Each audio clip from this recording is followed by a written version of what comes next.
phone. Has anybody else joined us on the phone line? Okay. Do we have any new members since last time? Yes. Okay. Yes, we do. Well, let's go ahead and do introductions for everybody. And I will start. I'm Patrick Plush, Associate Vice Provost of Learning Enhancement from the University of North Texas and current chair of LTAC. Michelle? Good morning. I'm Michelle Duran, Assistant Vice President for Teaching and Learning for Texas A&M University, Kingsville, and co-chair of the, or vice chair, one of the chairs of this committee. Good morning. My name is Elizabeth Rodriguez. I'm new to the committee. I'm the director for the Center for Distance Learning in Laredo Community College. My name is Jason Woodall. I'm the director of e-learning at Lamar Institute of Technology. I'm Jimmy Bird, Executive Director of the Bryan Campus Bland College. I'm Alicia Wyatt. I'm the Associate Vice President for Academic Affairs at McMurray University. Good morning, I'm Josh Book. I'm Assistant Director of Distance and Extended Learning at Texas State University. Good morning, I'm Ana Peña. I'm the Distance Learning Manager for South Texas College. Good morning, Pat Abrego, Texas A&M International Director of Academic Technology. Good morning, I'm Lydia Tenen. I serve as the Northwest Campus Dean at El Paso Community College. Good morning, I'm Justin Louder, and I'm Associate Vice Provost for e-learning at Texas Tech University. Good morning, I'm Charlene Stubblefield, Senior Instructional Designer, Prairie View A&M University. Good morning, Francisco Garcia, Director for Center for Online Learning, Teaching Technology, UT Rio Grande Valley. Good morning, Andrew Lofters, Program Director with the Academic Quality and Workforce Division for the Higher Education Coordinating Board. And if we could have our two folks on the phone introduce themselves, starting with Charlene. Hi, this is Charlene Worsham. I'm the e-learning director at Kilgore College. Good morning, Jacqueline Mock, Vice President, Academic Faculty and Student Affairs, University of Texas Health Science Center at San Antonio.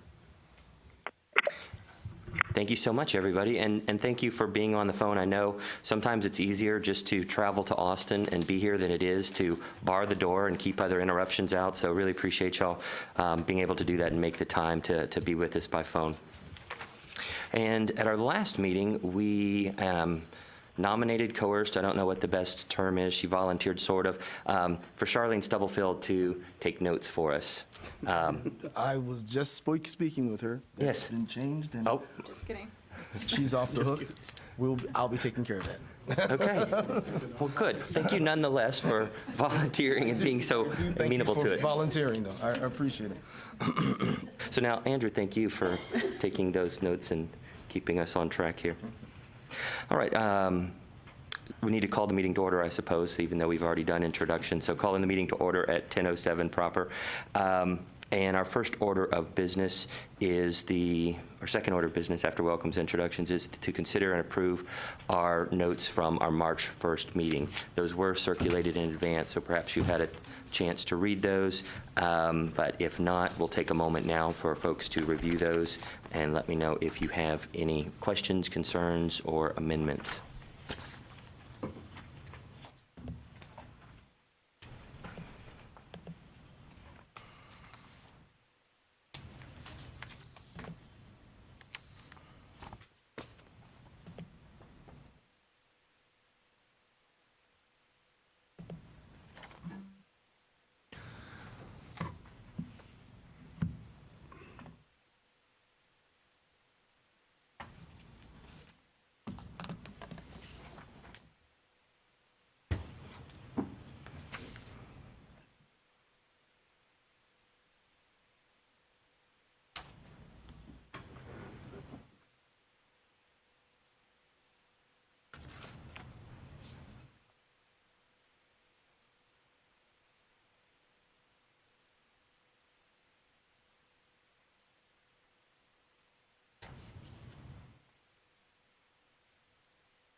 Has everybody had a chance to review them? Anybody need more time? I move approval. Second. All right. We have a motion to approve by Jimmy, a second by Jason. All in favor? Say aye. Aye. Any opposed? Motion carries. Thank you.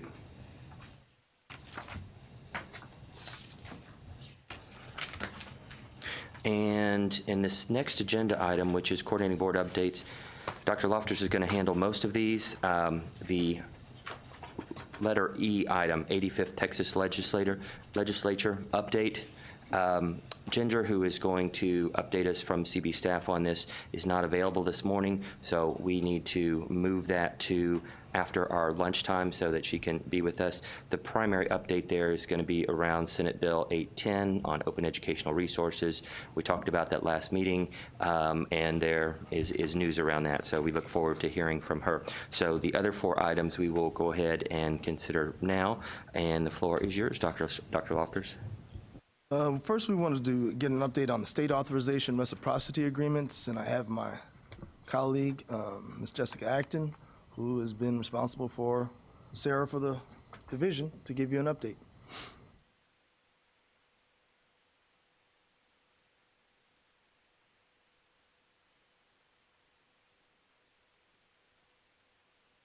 Okay, hi everybody. I actually have just 2 items I want to talk briefly about. They are questions I've been getting fairly regularly the past few weeks. The first one is about SREB. As you know, we had Senate Bill 1731 that initially contained language that would remove Texas from the SREB.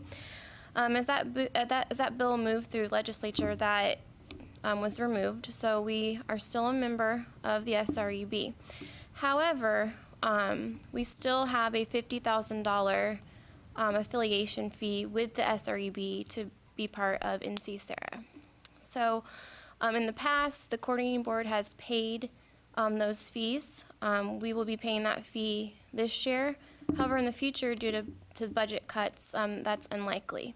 So right now, coordinating board leadership is talking about ways to charge the institutions an annual fee for NC-SARA. There are 2 ways we're looking at doing that. The first way would be to prorate it similar to the way NC-SARA does based on student FTE, and another would be to divide the fee evenly among all participating institutions, and we currently have 90, so $600 to $700 each. So again, that's where we're at right now. So as those conversations evolve and we come to some sort of conclusion, we'll absolutely let our participating institutions know. The second item is the NC-SARA reporting cycle. We're in the midst of that now. It's May 22nd to June 14th. Participating institutions are required to report to NC-SARA the number of distance education students enrolled in specific states. There's a difference from last year's reporting cycle. Last year, if you had 10 or fewer students, you were asked to zero that number out in the reporting. This year, they want the actual numbers. So if you have 4 students enrolled in the state of Indiana, then you need to put a number 4 for that state. So that's a difference. And also, I get questions about what numbers to report. These numbers are based on fall 2016 enrollment. So you would use whatever information you provided to IPEDS for the spring 2017 cycle. And I have one more just item. Please, if you're a participating institution, make sure that your SARA contacts are up to date. If anything changes, just shoot me an email, give me a call, let me know so I can make sure we have that correct information. Because I would hate for, we've had instances where emails have been sent to people who have moved on and we just weren't able to get in touch with anyone. And that's pretty much all I have right now. Does anybody have any questions regarding NC-SARA? Thank you, Jessica. Patrick, it's Jacqueline. Yes, go ahead. So I recall in a prior meeting that there was also discussion, if I'm remembering correctly, a request from the coordinating board to also consider the SARA fee. Is am I remembering that correctly? So as you're trying, I guess this is more what schools might anticipate. Would it be both the SARA and the SREB charge that you're trying to find a future path forward for the payment of the annual fee? Okay, so there's two separate issues. Institutions are required to pay a fee directly to NC SARA, and that's based on student FTE, and that will not change. What will likely change is institutions will need to pay a fee now to NC SARA and to the state of Texas. And that fee the institutions paid to the state of Texas is to cover our $50,000 affiliation fee with the SREB, because the governor vetoed in 2015 our overall state dues to SREB. And part of those state dues would have covered this $50,000 fee. But since we're not paying those, we have to pay a $50,000 fee to SREB. So those are two separate Great, thank you. So they're one and the same in terms of, in addition to what the schools pay additionally, it was to reflect the SERB 50,000. Is that correct? Yes. Okay, thank you. I just have a quick note for the committee that, as you recall, California is one of those states that is a non-SARA state.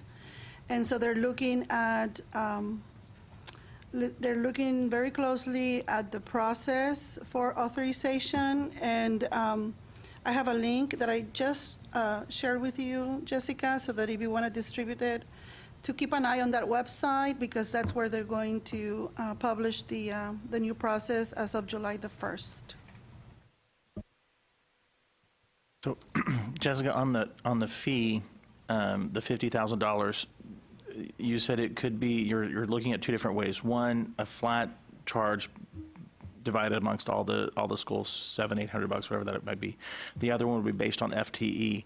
So one of the problems I have with the way SARA does it is they do it based on FTE on the entire institution, not FTE on online or distant students. So larger schools may be paying more even if we have, very few true distance or online students. So tech, I'm paying at the highest level because of our FTE, and we only have about 1,500 or so online students. So one thing I would ask the coordinating board to consider is that keep that in mind when you're looking at the cost, because Tech is a large school, yes, but we may not have that as many distance ed students as, say, Dallas County or somebody else. And so there's a differentiation between, how much we're being charged. Right. And I know the state of Pennsylvania, that's how they have theirs structured as well. It's based on distance education FTE.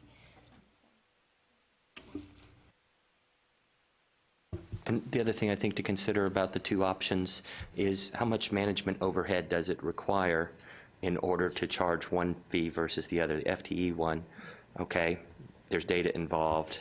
Do you have the data? Do the institutions have the data? So it adds this complexity to billing. And given the amount that we're probably talking about among the institutions that are currently members, in addition to those who may join later, we're talking about $500. So it may be that there is no real pushback from any institution to include that amount in their budget, and might prefer doing that rather than having to track the data in order to conduct the billing process. But just a comment. Other questions, comments? Did you have one? I did have one that maybe you can update us on. I understand that both Massachusetts and Florida, who were not yet members of NC SARA, in their legislative sessions have put the bills forward to participate. Do you have any additional information on the status of those?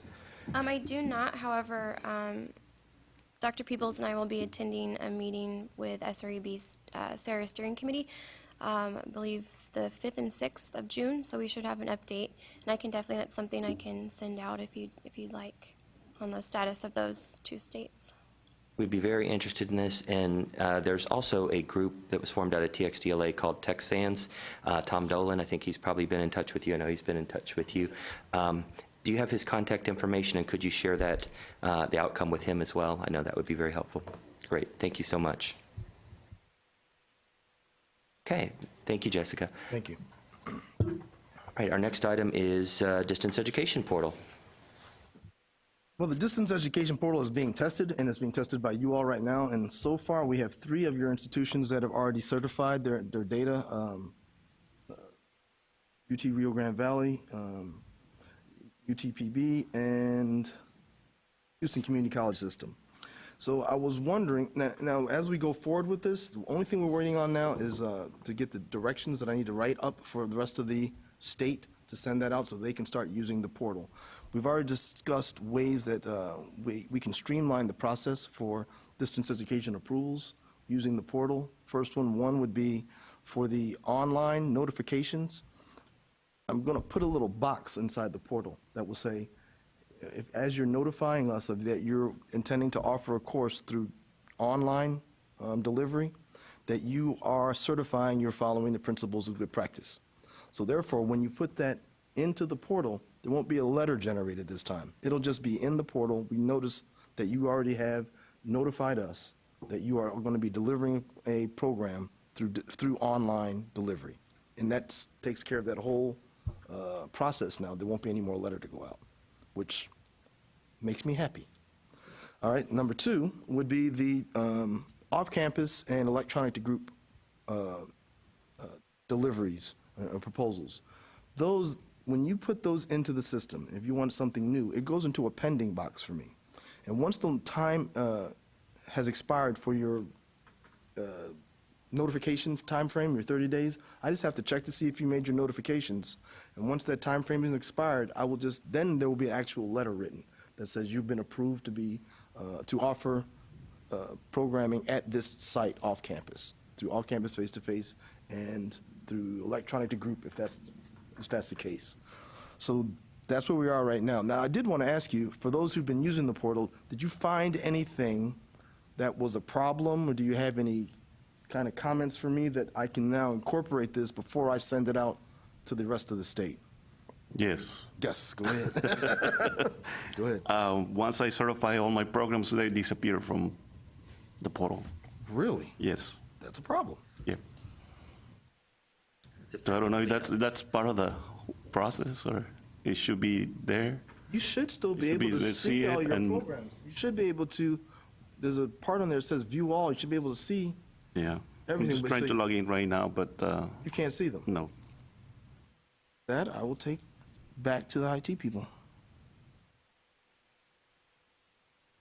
Did you have any problem entering the data at all? It's just when you put it in, it just left. Okay.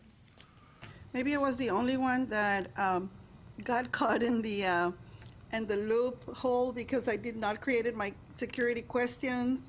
And so it'll be really nice, and I know you were very patient with me, but it would be really nice if we can get the link to the technical support so that we don't have to, come through you for those type of things. And also, when you send out the official email, would it be possible to state there exactly what you told us about the notification? Then once we make those changes in the website, in the portal, that those will be considered notification.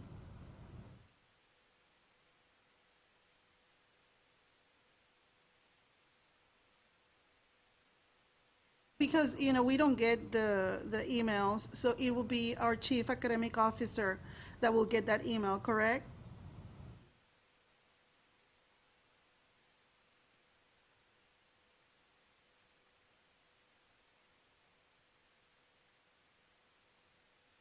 Correct.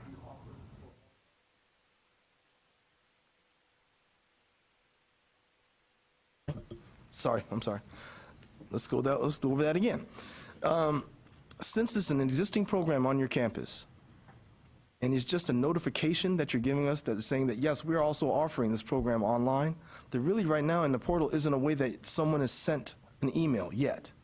Correct. There's no notification sent, not even an email to somebody, and there's no letter generated.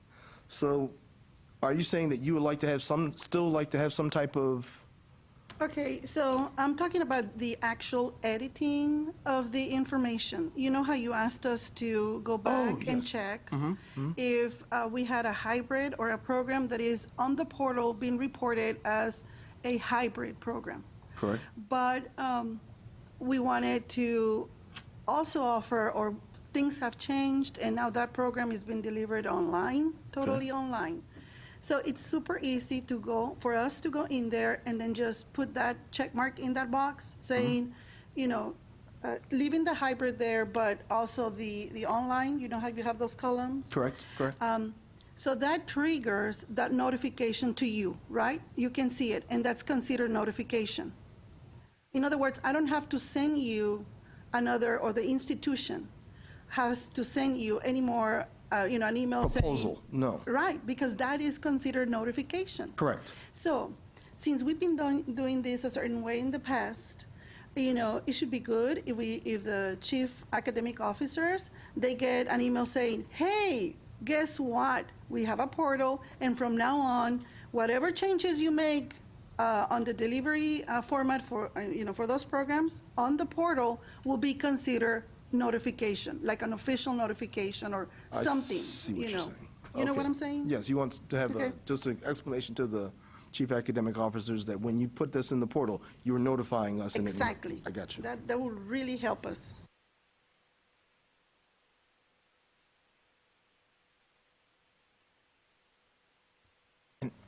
Andrew, with the letter that you're doing, will that go to chief academic officers, or who will that go to? It goes to the same people that we notified in the past. So it'll be the chief academic officer, the system contact, and the president. So is there any way, and I don't know if you can, is there any way, if you do the merge, say who you've given access to the DE portal or whatever, because that may not filter down to the appropriate person, because the chief academic officer is probably not the person that's going to put the stuff in the portal. Could you add a fourth person?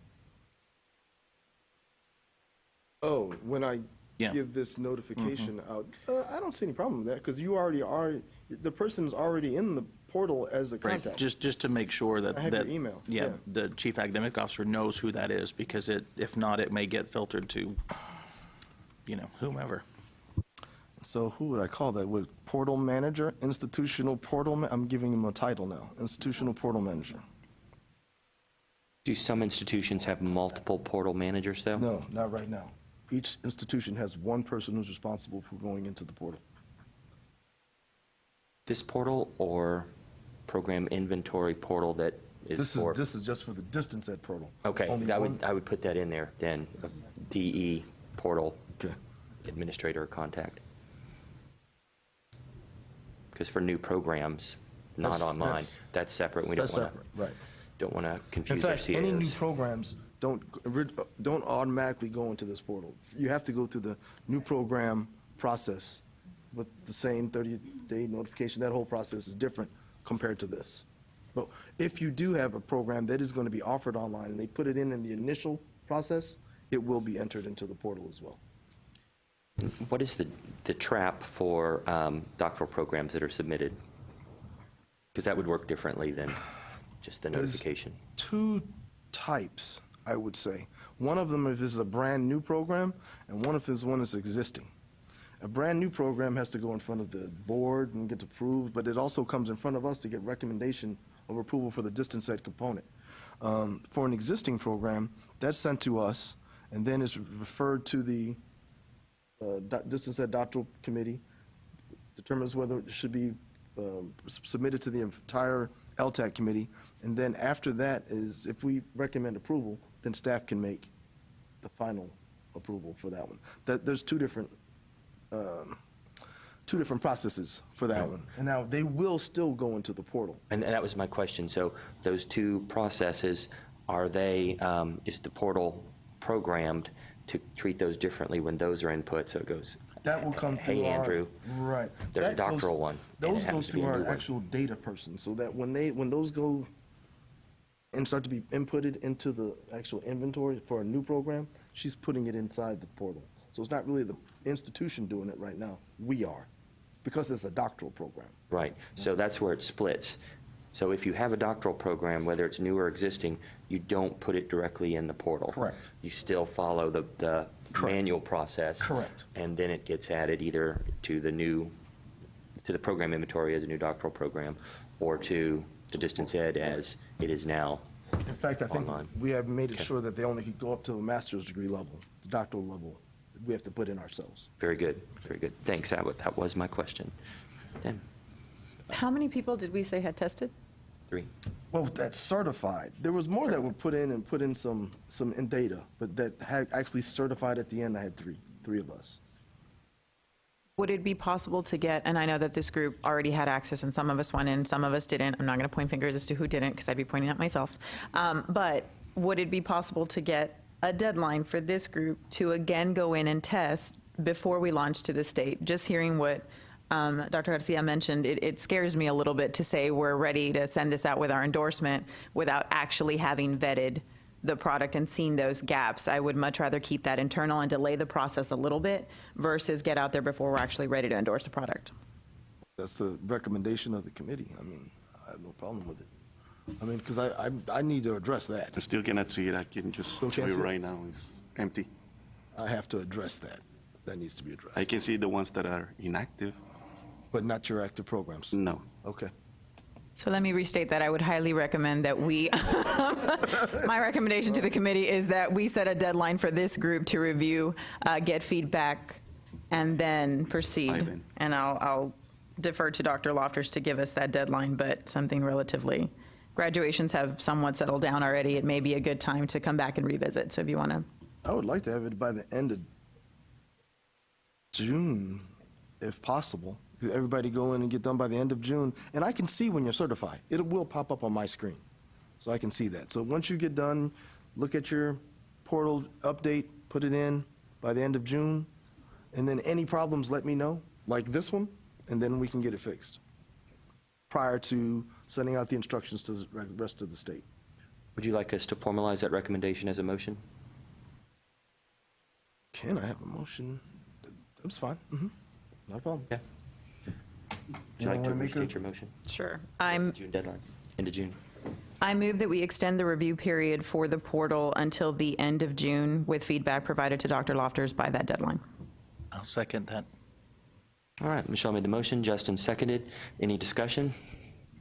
All in favor, say aye. Aye. Any opposed? Motion carries. Thank you very much.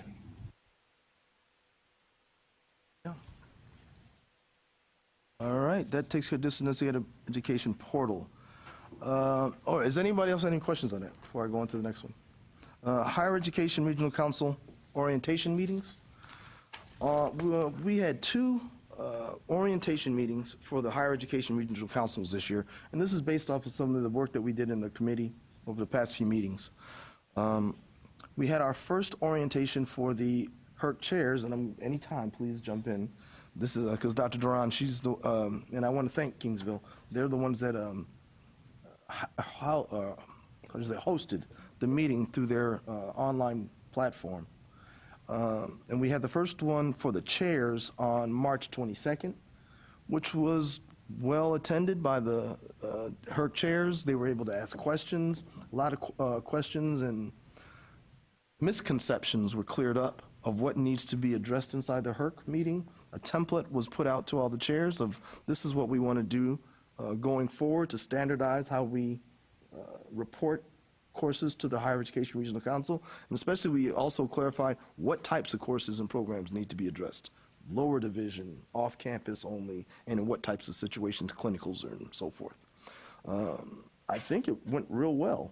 We had a lot of questions and it was a real smooth meeting, but it went real well. The next meeting we had was a Higher Educational Regional Council representative meeting. We asked the chairs to send out a link, once again, from Kingsville to the institutions, institutional representatives to attend this online platform meeting as well. It was well attended as well. Now, I'm not sure if you could see, I think I asked you this before, if you could see the numbers, but I could just tell from the amount of people that were listed, it was a lot of people that were attending the representative meeting. Once again, a lot of questions were answered. the process was clarified, the institutions were given the template, and any other suggestions have been given. In fact, I had a call this morning that we're going to have some more. So I think this has went real well this year. I did notice on the Texas HERC site where the institutions are supposed to load their institutional plans for distance education. This is the most I've seen since I've been here, and it's full. They're all in there, people have all put in their plans. So I appreciate everyone's input on this, and it has gone real well. I don't know if anybody has any questions on that one. We did sincerely want to thank Dr. Lofters for taking the lead on the presentations that were given to both the chairs and distributed to the committee members. I have to say that we did archive the meeting, and there was a lot of clarity that came from the presentation. We have some people that I would say are tenured in that chair position and have been for years, and things have changed, and we have not necessarily been up to date on what we were asking. So there was such a polarity in the way that reports were getting done. At this point in time, even getting buy-in from institutions, sending a representative to these meetings and really emphasizing that importance. We had Dr. Peebles send out a memo to all of the chief academic officers and the CEOs, and that literally, I have to say and admit, for the first time in, I think, the 5 years I've done it, I had a full roster of institutional representatives and questions, and when is the deadline, what do I need to do? And that really brought a lot of conversation to the group, where we were able to identify and create dialogue with some institutions that at other times would never have really been participating actively. So the support that we received from the coordinating board was outstanding, and it really helped the chairs and the institutional members collect the data they needed to submit for this report. Streamlining the process with that template has been very well received, well, from the perspective of my council and the neighboring councils. It gives us a way to clearly articulate what we're trying to do and the areas that need notification and approval. So having that very basic, simple, straightforward template has really minimized the effort of work that we need to complete that report. So again, thank you to everybody for your efforts on that.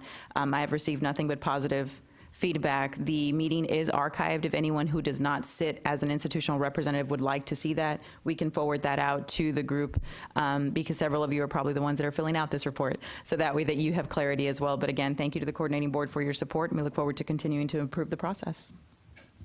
And to piggyback on that, this year here, I've had more calls about HERC processes than I have since I've been here, just to get clarity. So it worked real well.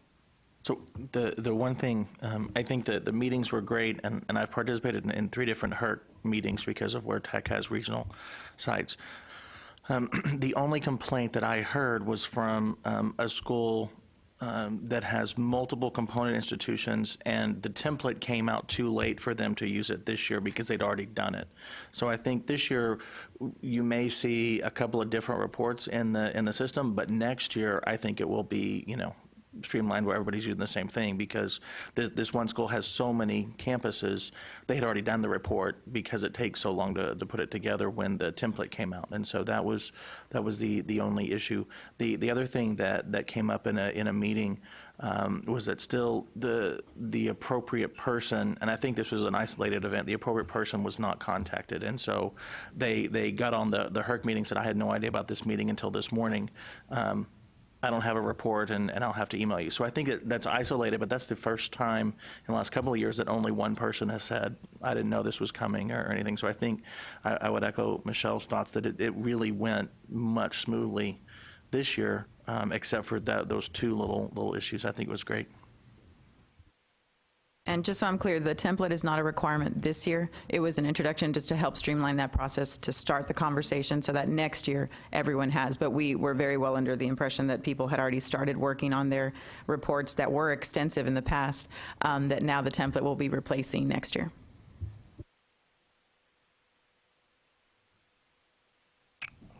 Any questions about higher education regional council orientation meetings or reporting? Would the plan be to have another one? This is an annual event? That's my plan. It worked so well, it clarified so many questions that I think it's necessary. Right. Next one.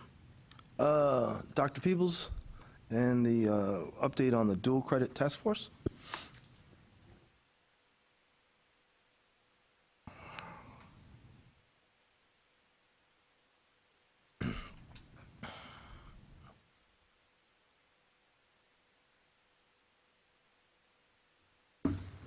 Well, it just got started, so there's really not much to say.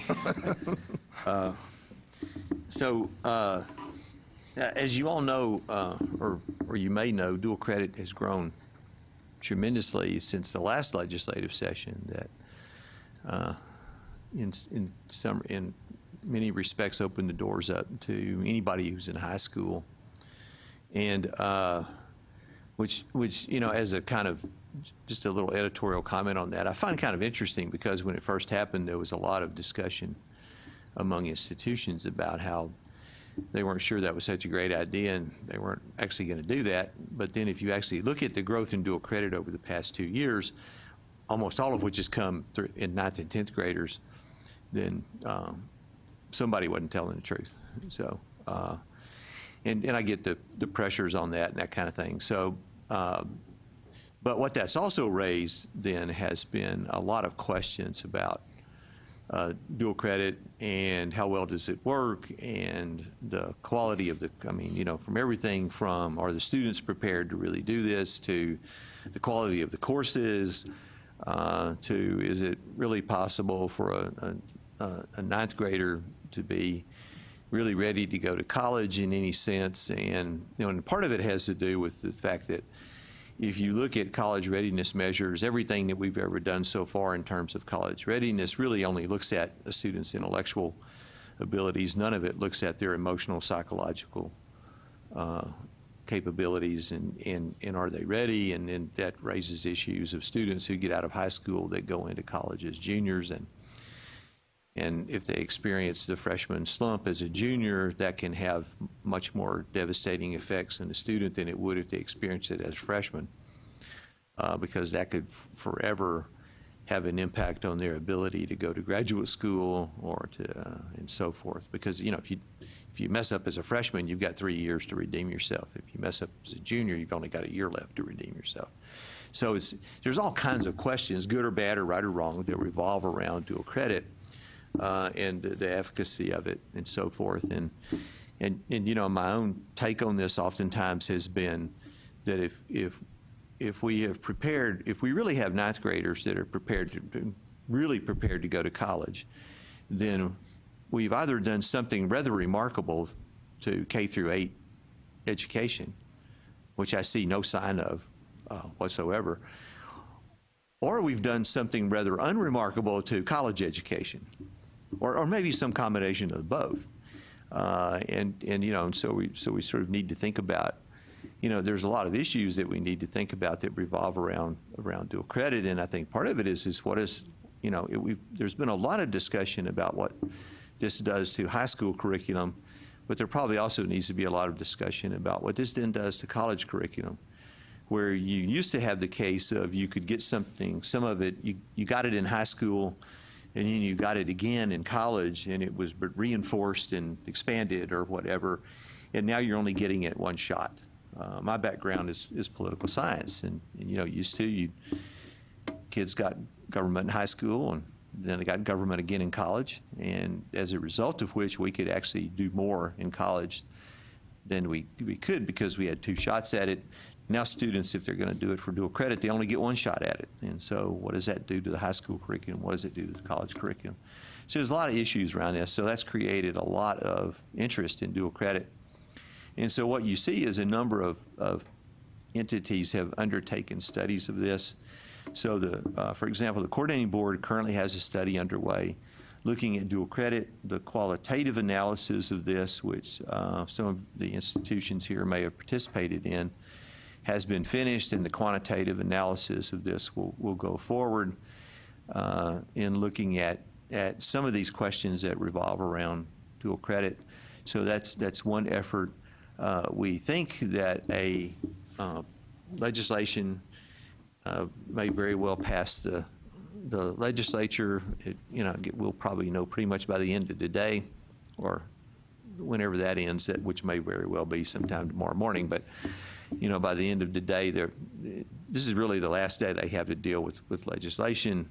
Tomorrow and Sunday, they get to try to clean up their conference messes and that kind of thing. But so we will know whether it's passed or not. But there is a rider currently in play right now that would give both the coordinating board and TEA and FTE and some money to study various aspects of dual credit.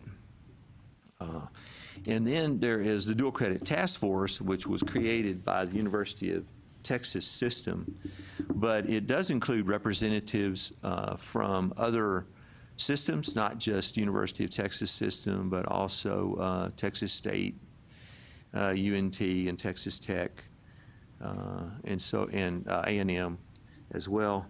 And I think all the systems are represented. I don't remember exactly whether all of the the 4 independent institutions, public institutions in Texas, are represented, like Stephen F. Austin, and Midwestern, and TSU, and whatever the other one is. What is the other one? Oh, in TWU, Texas Women's, yes. Okay, thank you. How quickly we forget. And community colleges are represented through TAC, through the Texas Association of Community Colleges. So there's actually TEA has representatives there. Coordinating board has representatives there. So myself and the 2 other assistant commissioners for strategic planning and funding and college readiness and success are also on this task force. And the idea behind this task force is to sort of take a little bit off on a study that UT has been conducting just within its own system of dual credit, and looking at dual credit just within the University of Texas system and the colleges it has that offer dual credit. And there's some really interesting stuff. They're kind of in the qualitative phase right now too. And some of the anecdotes are really interesting to hear. I mean, like the anecdotes of students who show up for high school, they show up for high school in August or September, to discover that they're now in dual credit, and unbeknownst to them, or at least they swear they didn't know anything about it. Now that may or may not be the truth, right? Because we're dealing with high school students who are sometimes. I mean, when my kids were in high school, they were sometimes only vaguely aware of what was going on around them that was important. They were intimately aware of other things that I didn't think were very important at all, but they did. But you know how it goes. So who knows? But there's a lot of anecdote. But there's more than one anecdote like that. So it kind of makes you wonder about how this is actually functioning out there. So they're looking at that. So the purpose of the Dual Credit Task Force then is to try to look at some of the questions and issues that have risen around this. And the idea is that we will have our work finished in time to make recommendations to the next legislative session, if there are such. I mean, it could very well turn out that we say, everything is just fine and we have no recommendations. It's very difficult for a task force to resist the temptation to make recommendations whether they're needed or not. And so I'm sure we'll have something that'll come out of this. But I do think there are enough issues and enough questions there and concerns about dual credit that we really need to kind of look at this. There's a lot of evidence, for example, or at least some evidence so far that suggests that in terms of the number of hours that a student should take under dual credit, there is sort of a sweet spot, if you will, that below that students really don't benefit from it, and frankly above it they don't really benefit from it either. And so there's a sweet spot there where there's a number of semester credit hours that a student can complete under dual credit, and it really does help them make that decision to go on to college later. So it helps in that retention factor. And we do know that for a lot of students, that without dual credit, they may not have ever gone to college. And we certainly know that among early college high school students, there's certainly been a bunch of students that probably had they not been given that opportunity, they might not ever have attended college. So there are some good things about this, but there are also maybe some bad things about it as well.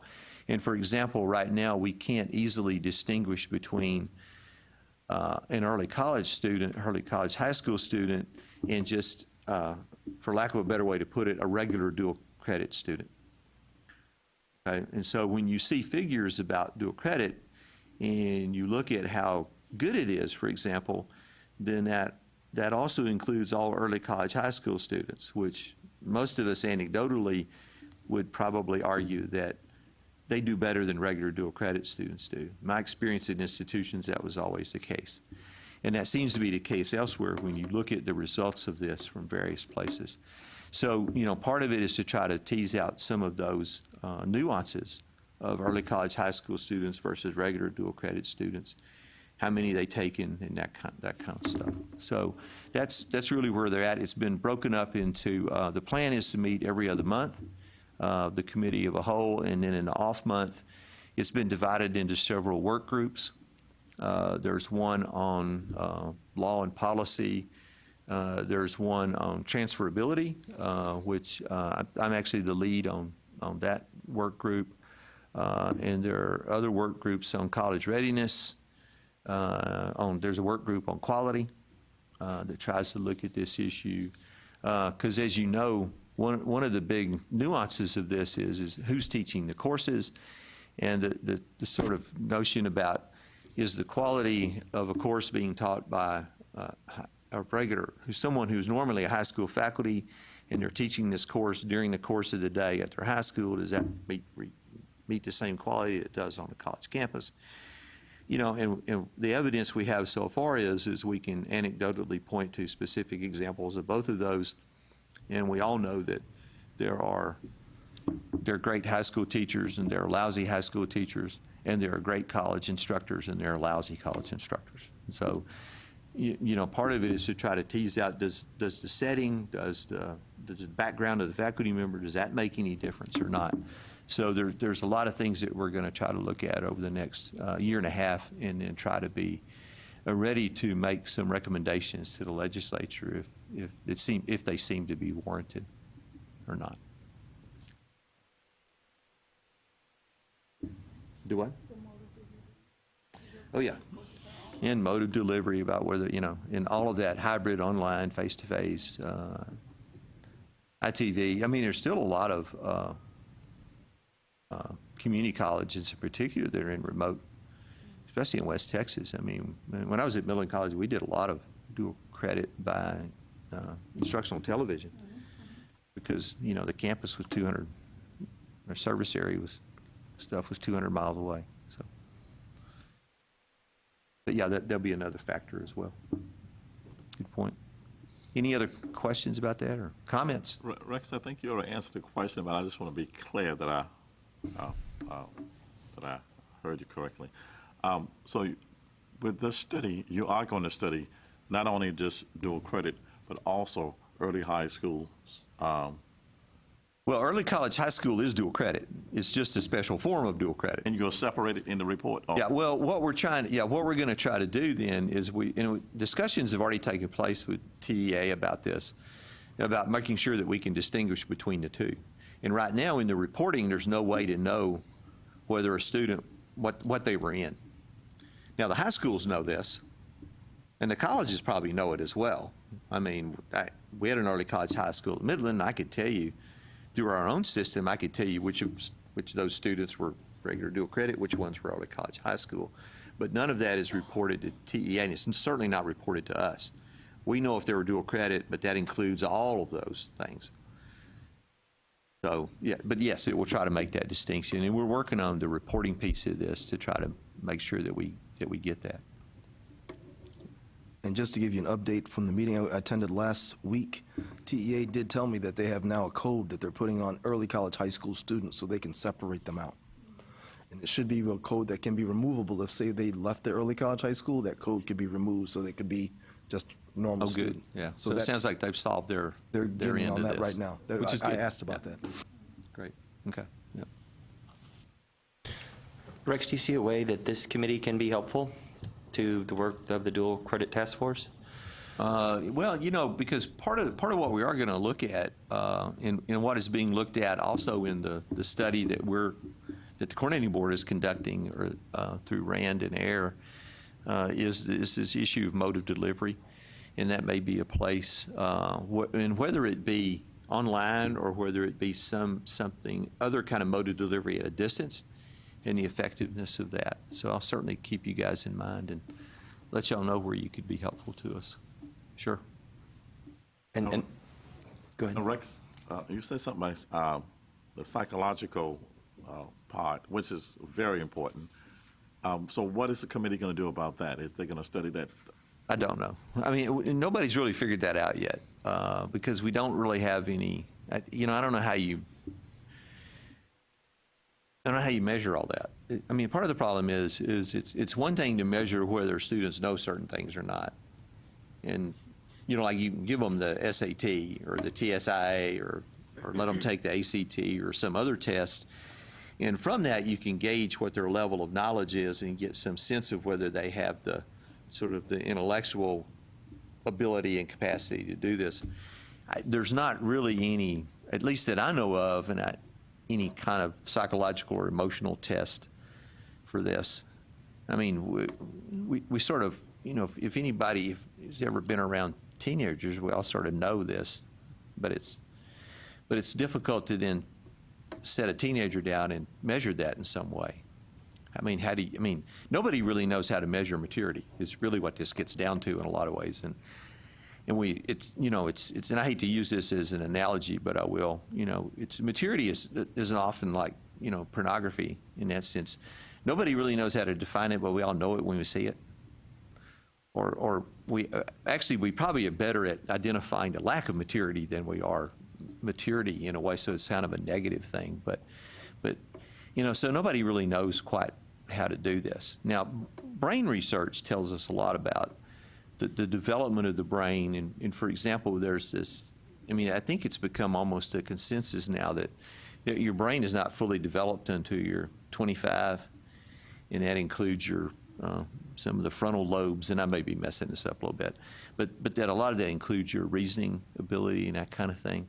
Because I've read, and I've heard from more than one person that deals a lot with statistics, which requires some of the most abstract thinking of all to really get into it, that it's really difficult to master for the, sort of the average person. It's really difficult to master that until your brain is fully developed, and that really doesn't happen until you're about 25. So, I don't know if there's something in all of that can be helpful with this or not.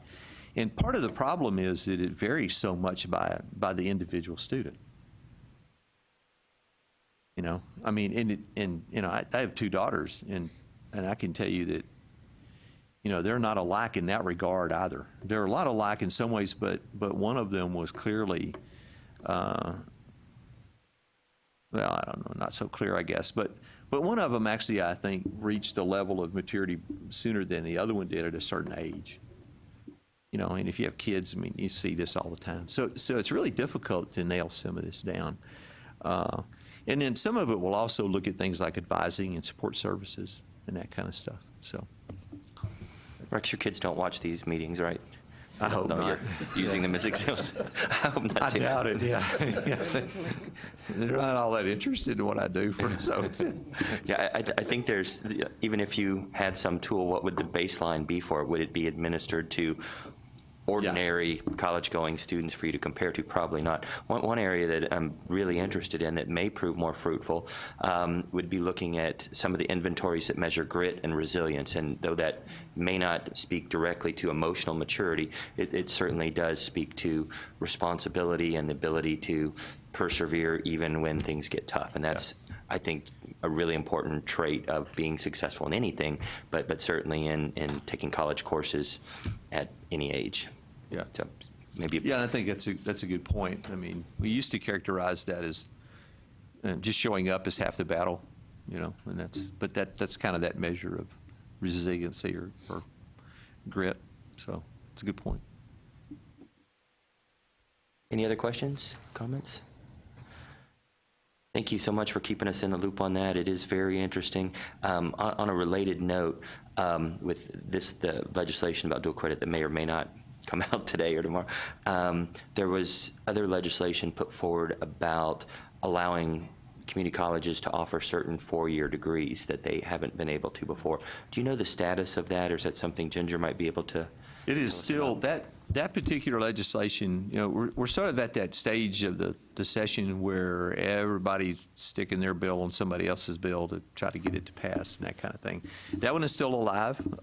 There was an amendment to it the other day, but I'm pretty sure that in some form that will go through.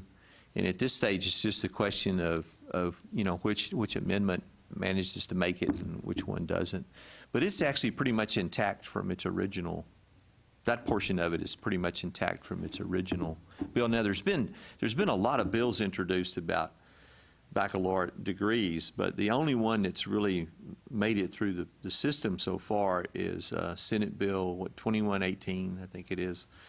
And I may be wrong about that number, but it's the original bill that was most of which was recommended by the coordinating board and that was sponsored by Senator Seliger, the chair of the Senate Higher Education Committee, that would have opened baccalaureate degrees up to almost all community colleges.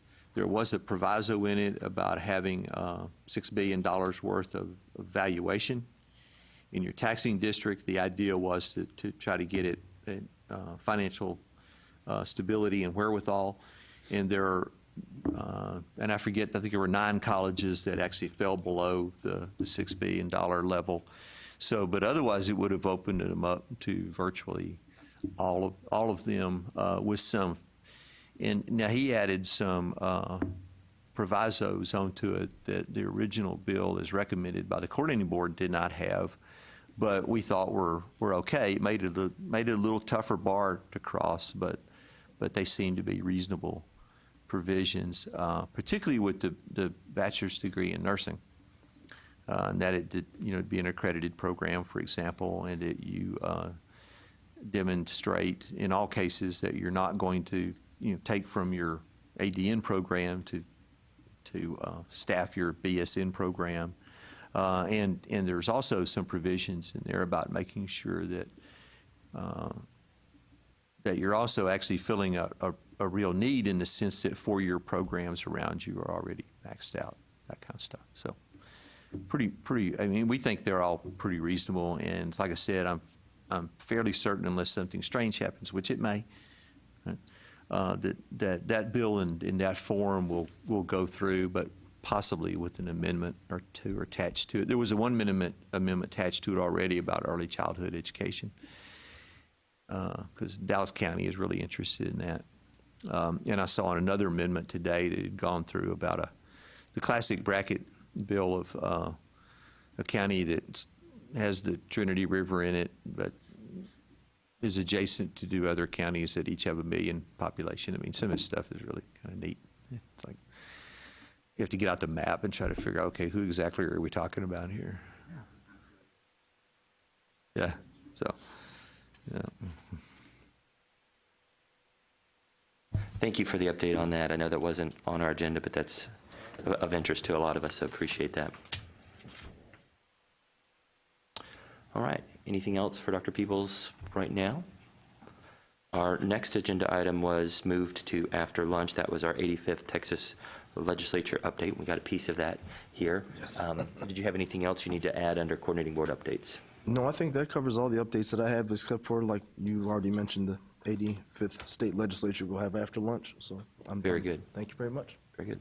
All right, our next order of business then is an update on the UIAC discussion on third-party instructional providers. We had talked about this at a previous meeting. There was some concern expressed among committee members, and Justin agreed to take it to UIAC as a point of discussion, and he'll tell us now what he found. Thank you. Yep. I spoke at the Undergraduate Ed Advisory Committee meeting a few weeks back, and Dr. Peebles was there as well and jumped in during my discussion, because one of the big things that was kind of a misconception or a point of clarification was that these third-party providers are not actually providing the credit. They are just recommending the credit, and the institutions are the ones that are awarding credit. The group in general did not really appear to be that aware of these type of providers that are out there, nor were they aware if their universities are working with the groups.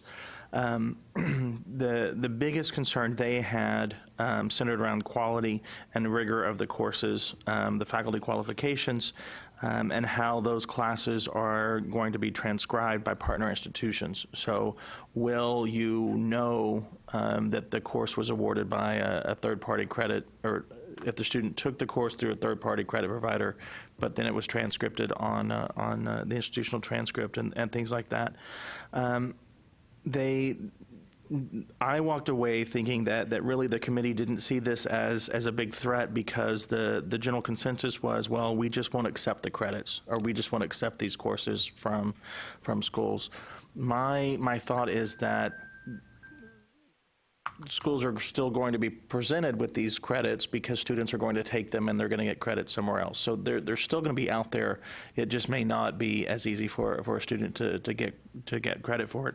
As an aside, I know that QM, because I'm working with QM on this, they were looking to put together a day-long symposium on alternative credit providers at their conference that's going to be in Fort Worth in the fall, I believe, and trying to discuss this because they have some concerns about it as well, and regional accreditors have been invited. So it's a concern not just here in the state, but it's a more broad point of discussion. I think that the committee was receptive to this. We talked for about a half hour about it because really it was not something they were aware of, and it was not something that they did not really think a lot of their schools were partnering with or doing it. But one thing that I think came out of it, I think it probably started a discussion at their institutions. And so I think they probably went back to their schools to think about it, to talk about it, to see if that's come up, because there's so many different options right now. And I'll stop, and I know that Dr. Peebles was there as well and jumped in, and so I'll ask if he has anything else he'd like to. Sorry, I'll put you on the spot, but see if there's anything else you remember from that discussion that I'm leaving out. No, I mean, I think that's a pretty fair characterization. I'm not sure that a lot of people are necessarily aware of the sort of growth of this in a lot of ways. And we've gotten a lot of questions about it ourselves, and so we're beginning to think about how we might want to look at this. And I mean, I do think it's an important issue about, and you're right, a lot of people did say, well, we just won't accept the credit, but you won't know, is the thing, because once it gets, once an institution accepts it, and there's a part of that where we all have to try to, where we're all sort of we're obligated in some respects, and we have the responsibility to accept the credit in some ways, but there's a lot of faith that the other institution then is also vetting this. And I think part of what people are somewhat vexed about this right now is well, just how do we go about vetting that then? I mean, we know what to do if because we've been doing it for a long time, if it's a AP score or a CLEP score, or if we've established our own kind of internal challenge exam process, which you see a lot in workforce education, but we don't really know how to vet this when it comes from one of these, a third-party provider that somebody is contracted with for it. And if you contracted with them, then, and part of what, some of the questions we've gotten really revolve around this whole issue of who's controlling the curriculum.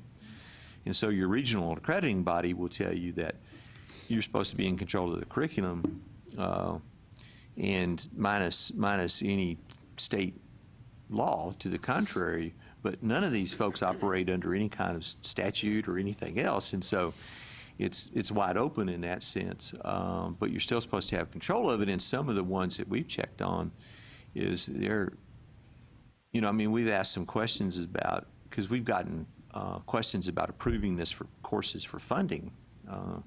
And right now it's all in the continuing ed area, but we're asking questions about, so can you actually change the curriculum? Can you? And the answer is always no, you can't. This is, you take it in the can that it was brought in, or up or down. And so it does raise real issues then, I think, about, and I think the accrediting bodies will probably also may begin to look into this more deeply too. So it probably behooves us and, you guys and UEAC as well to really begin to really take a strong look at this and determine what really is the appropriate way to deal with it. Because, you know, I would imagine that it's going to turn out to be like a lot of other things. There'll probably be some really good providers, and there'll probably be some really bad providers. And I think you pointed out the ways that credit can come in. It comes in through another institution who has transcripted it, and it comes in as transfer and you don't know. But then there's also the situation where your institution accepts ACE credit, and the third-party provider has gotten this ACE approved, and your gate's wide open.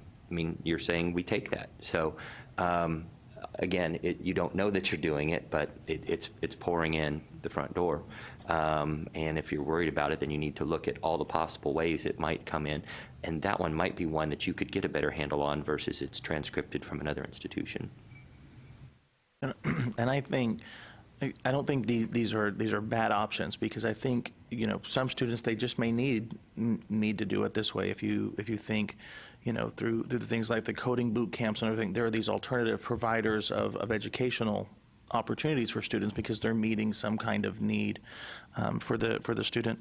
Last week, I was at a meeting at the Texas Workforce Commission with members of or representatives of community colleges and higher ed. Coordinating board was there as well, and others talking about the way students are looking at these alternative educational providers to give them skills needed for certain jobs that they're just not getting either at the community college or the university level. So I think these alternative providers are meeting a need for, you know, a certain group of students that are not getting their needs met at a community college or a university. And so I think that's kind of where I would maybe put part of this discussion. It's okay, they're meeting some kind of need that we're not, but we also want to make sure that if we're going to eventually give them credit, we need to make sure there's some quality and some checks and balances or something. And Dr. Peoples is right. These providers are not falling under coordinating board. They're not falling under SACS. They're not falling under anybody. I guess they'd fall under Better Business Bureau, but I mean that's not going to have much help there. So it's just kind of, I think, that opportunity for the conversation. Absolutely. So it depends on how you look at, are they a problem or are they part of a solution that we need to be looking at to provide students with what they're looking for? And I think that remains an open discussion. So, any other comments, questions on this topic? This is Charlene. One thing that came into my mind was, well, is there something about the way our organization and the rules that we have to go under is that's what's keeping us from meeting that need, or is it just that we aren't doing it? That's all. Thoughts on that? I think part of it may come down to answer that, it's part of the rules are the semester credit hour requirements. And so 15 weeks or however many weeks or whatever you do to equal the contact hours needed for a 3 credit or whatever class. I think that's one thing that may hinder university or community college ability to do something like this, where a student can go in and take a course quickly. But, that's a discussion that a lot of people are having. And I mean, if you've got variable semesters and start dates and all of that schools are looking at anyway. So it may be changing part of the issue and definitions there.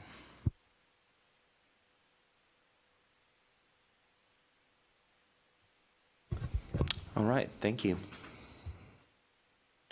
Now we're to the part of our agenda where we have time allotted for subcommittee breakout sessions. We really didn't discuss in advance how long we would allot for that, but looking at the time, it's roughly 11:15, and lunch, I assume, will come somewhere around noontime. Correct. Lunch should be here shortly.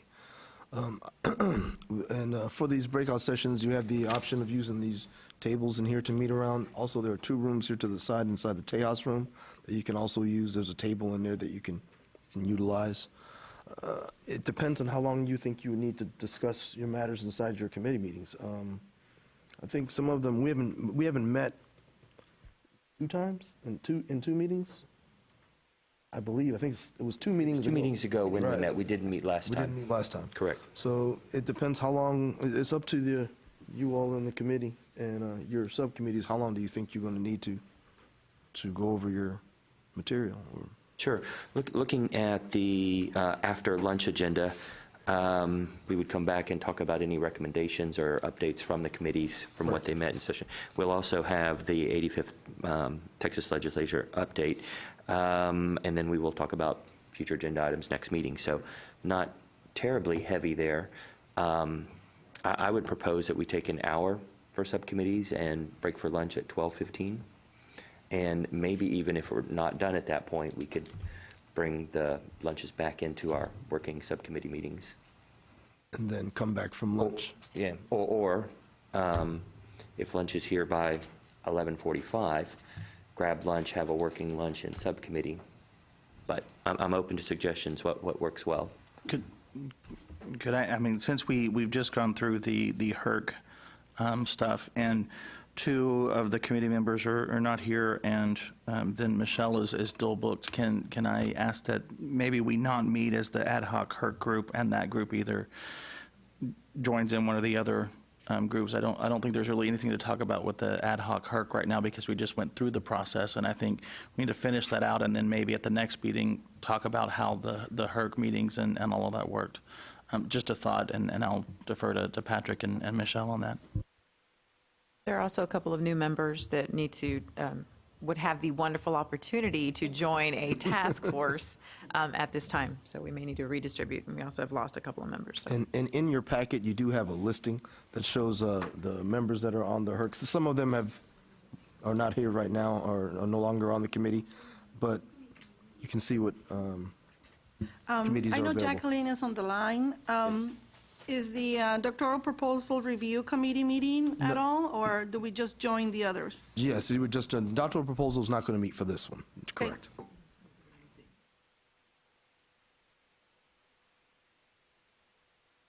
Right, principles of good practice and the survey, correct. If this will help anybody decide in their planning what they want to do this time, whether they're not on a subcommittee or whether they are on one that's not meeting. The work that I have outlined for the LTAC Survey Committee is to take the questions that were suggested at the end of the last survey, go through them, rank them, tabulate what we as an expert group think are the most salient questions, and choose what the new questions for this cycle are. Blew it away. So if you want to be in that group, that's what we will be doing, is actually looking at a set of around 30 questions and trying to narrow those down by voting for our top 10 each, and then tabulating those and seeing if that really does represent the best set of questions that we could add to the set that we had previously identified. We would ask again. I feel compelled to share with the PGP committee what we're doing once we're pushing for members here. No, I know, thank you so much there.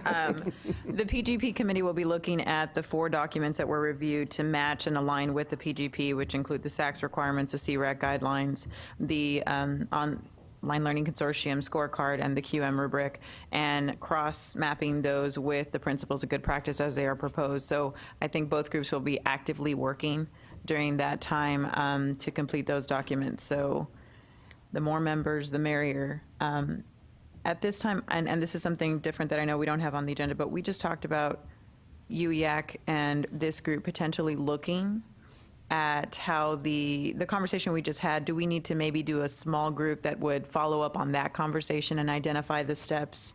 I don't know, that's too early right now, because if our groups get too large, it may be difficult for us to, and I don't know if we brought enough handouts to actually make all that happen. So it may be that a continued discussion on that topic to maybe identify the direction that this group would like to take in that process, just a suggestion, so that we don't overwhelm the committees in the process as well.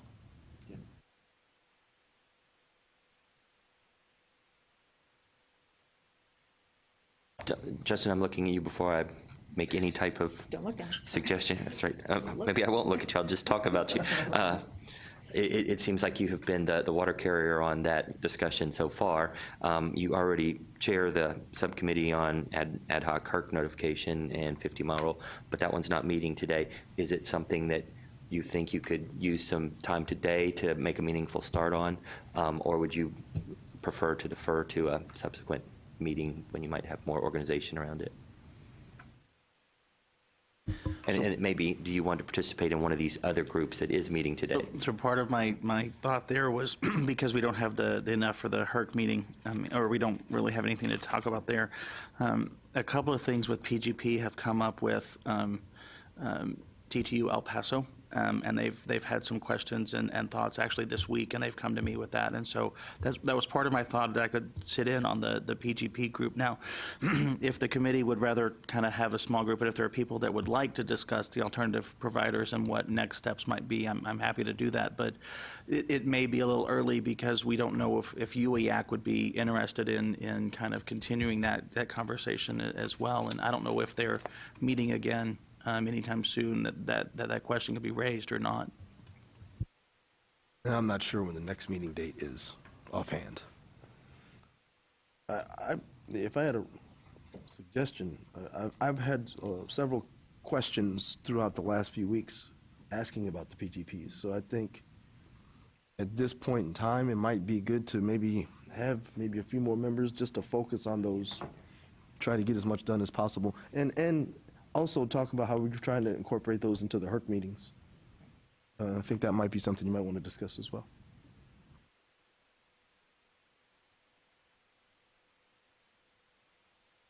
All right, so do we need to attract ad hoc membership at this point and assign locations for discussion? We'll have two groups that are meeting. Right, and then you can have this, one can meet in here and one can meet inside the room that I'm gonna open this door for. That has a table, large table, you have a lot of room. I'm not sure if you want to assign somebody now or just have them go to where the. Probably have to consider the telecommunication options. So Charlene and Jacqueline are two remote participants, and they're both in the LTEC subcommittee, and Charlene is also in the PGP committee. So if they split, we'd need two spaces. Do we have technology anywhere that we can broadcast? Probably be better served to have something that we could visually see. I can ask. I can try to get that. If not, we can do it without, but just if it is. Yes, right now, the one that we have is this room that has the telephone already hooked up, telephone line. I'm not sure if this room does, but I can find out. And if not, I can look. I'll be fine with just getting an update from somebody because I'm going to have to check out at noon anyway. And I can still. This is Charlene. Charlene, so I have handouts here. What I can do is, if you want to participate on the LTEC survey subcommittee, is send you the questions for you to select the 10 that you think are most salient, and just send that back, and then we can use those results and provide you an update afterwards. But you won't have to be online for the call to facilitate that, if that's helpful. Perfect. Okay. And then Jacqueline, what is your choice? Because for the work that I'll be doing, we'll have hard copies in front of us. We won't need a common monitor. But this room also has these confidence monitors here that you could use if necessary. So Jacqueline, if you wanted to be on the PGP committee, then that would make our decision that you guys stay in here and the LTAC group, the survey group goes into one of the rooms. That might be. Going on to the survey group is fine. Patrick, if I just pull up the final document on the survey questions, are you going to reference from that one, or do you have a separate? I have a separate one. I'll send you and Charlene. I just reordered the questions a little bit. They're the same questions, but I reordered them so they'd fit on a page each more nicely. Okay. So screwed things up so you couldn't go to the original source. But I can send that out to you before we start meeting. Yep. Okay. This room will probably serve the PGP group a little bit better because we're going to break out into different groups. One looks at SAC, all the 4 groups I mentioned. So this may be the area that we need to break up and have review on that. Sounds good. If we could.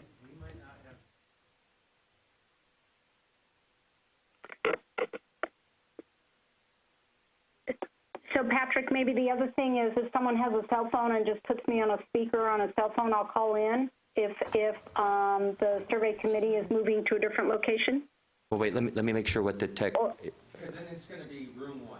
Wait, is PGP staying in the main boardroom or moving to a different room? staying in the main room. In the back, but we don't Okay. need these, we're fine. So then if the survey group is moving, they're moving to a room that doesn't have a phone line. Is that correct, Andrew? That's what I'm going to go check right now to see if there's one Okay. in there, and then I can get back in touch with you.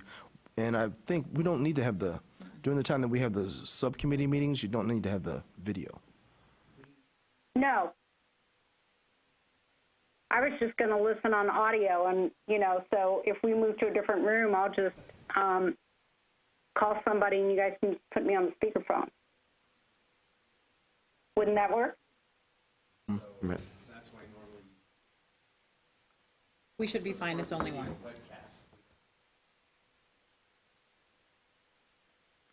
I think you're fine. I think we'll figure it out. The Learning Technology Advisory Committee has this under control. We're good, thank you. All right. So PGP can break out in the back and we'll go from there. Okay, very good. So we're at 11:26. Let's go to around noon and see if lunch is here. We'll break to grab lunch, and then we can return to our subcommittee meetings, and plan to wrap up and be back here at 12:30. 12:30? Does that sound good? I was going to say 12:31, whichever one. I was looking at that. On your time frame, 12:30 is fine. That gives you an hour completely. You can get Gives all us an the- hour, and we'll be eating for part of that, but do you need more time than that, you think? No. Hour and a half be good? We should be fine. Yeah, so let's break into our breakout groups from now until 12:30. If we decide at that point that we need a little bit more time in subcommittee, we will come back and ask for that additional time at that point. But rather have us have a shorter deadline and work towards it than thinking we have a lot of time. Okay, sounds Yeah. fine. All right, so we Okay. we will break until 12:30. Okay, and Patrick, do you want me to just stay on this line? Are you going to be on PGP or on the survey committee? Survey committee. Okay, we need to see if we have a phone in the breakout room that Okay. has a speaker on it. So what number can Somebody will just what number send me an email. okay, email you the phone number? Yep. Or we may request your phone number if we need to dial out. Okay. All right, thanks, everybody. Okay, bye-bye. And Charlene, I will be emailing you the document as well as Jacqueline to make your votes on. So look for that momentarily. Thanks. Okey doke, thanks.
Excuse me. She was calling back. Jacqueline, are you back on the line? I am. Okay, we'll be starting shortly. Okay.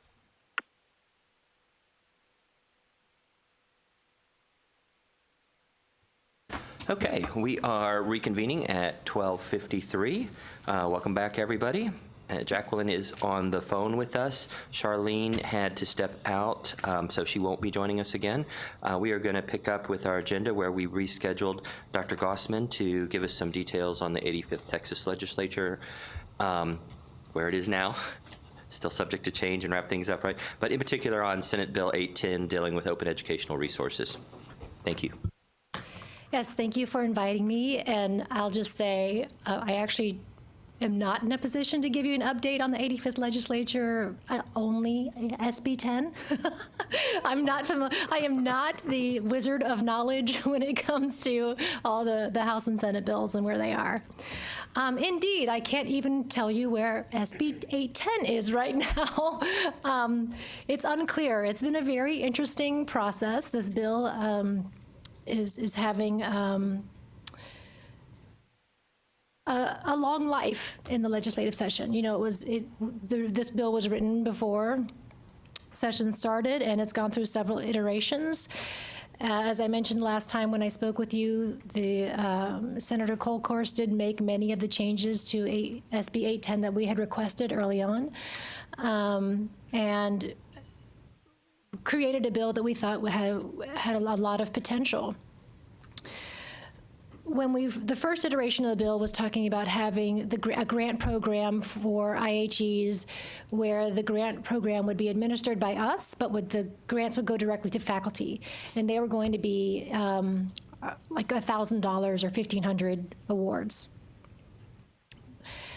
That grant program still exists in the bill, but there has been a cap on the money that we are allowed to spend on that grant program, and that's $200,000. So the legislature is giving us $200,000, $100,000 for the next 2 years for us to administer that grant program, but those costs include the administrative costs of having the grant program be run out of the coordinating board. So any staff, which we have recommended staff that will be needed to administer the grant program, those costs for those staff will come out of that $200,000. So it won't leave a lot of money for the actual grants, but we're still excited at the prospect that this could be a pilot in a way that could show a lot of potential for how it can impact the state. One of the other changes that's happened in SB 810 is that the feasibility study, which we talked about last time, was originally going to be done by the Texas State Library and Archives Commission. They were part of this process because, as I mentioned last time, most OER programs that are successful because they are partnered with a library.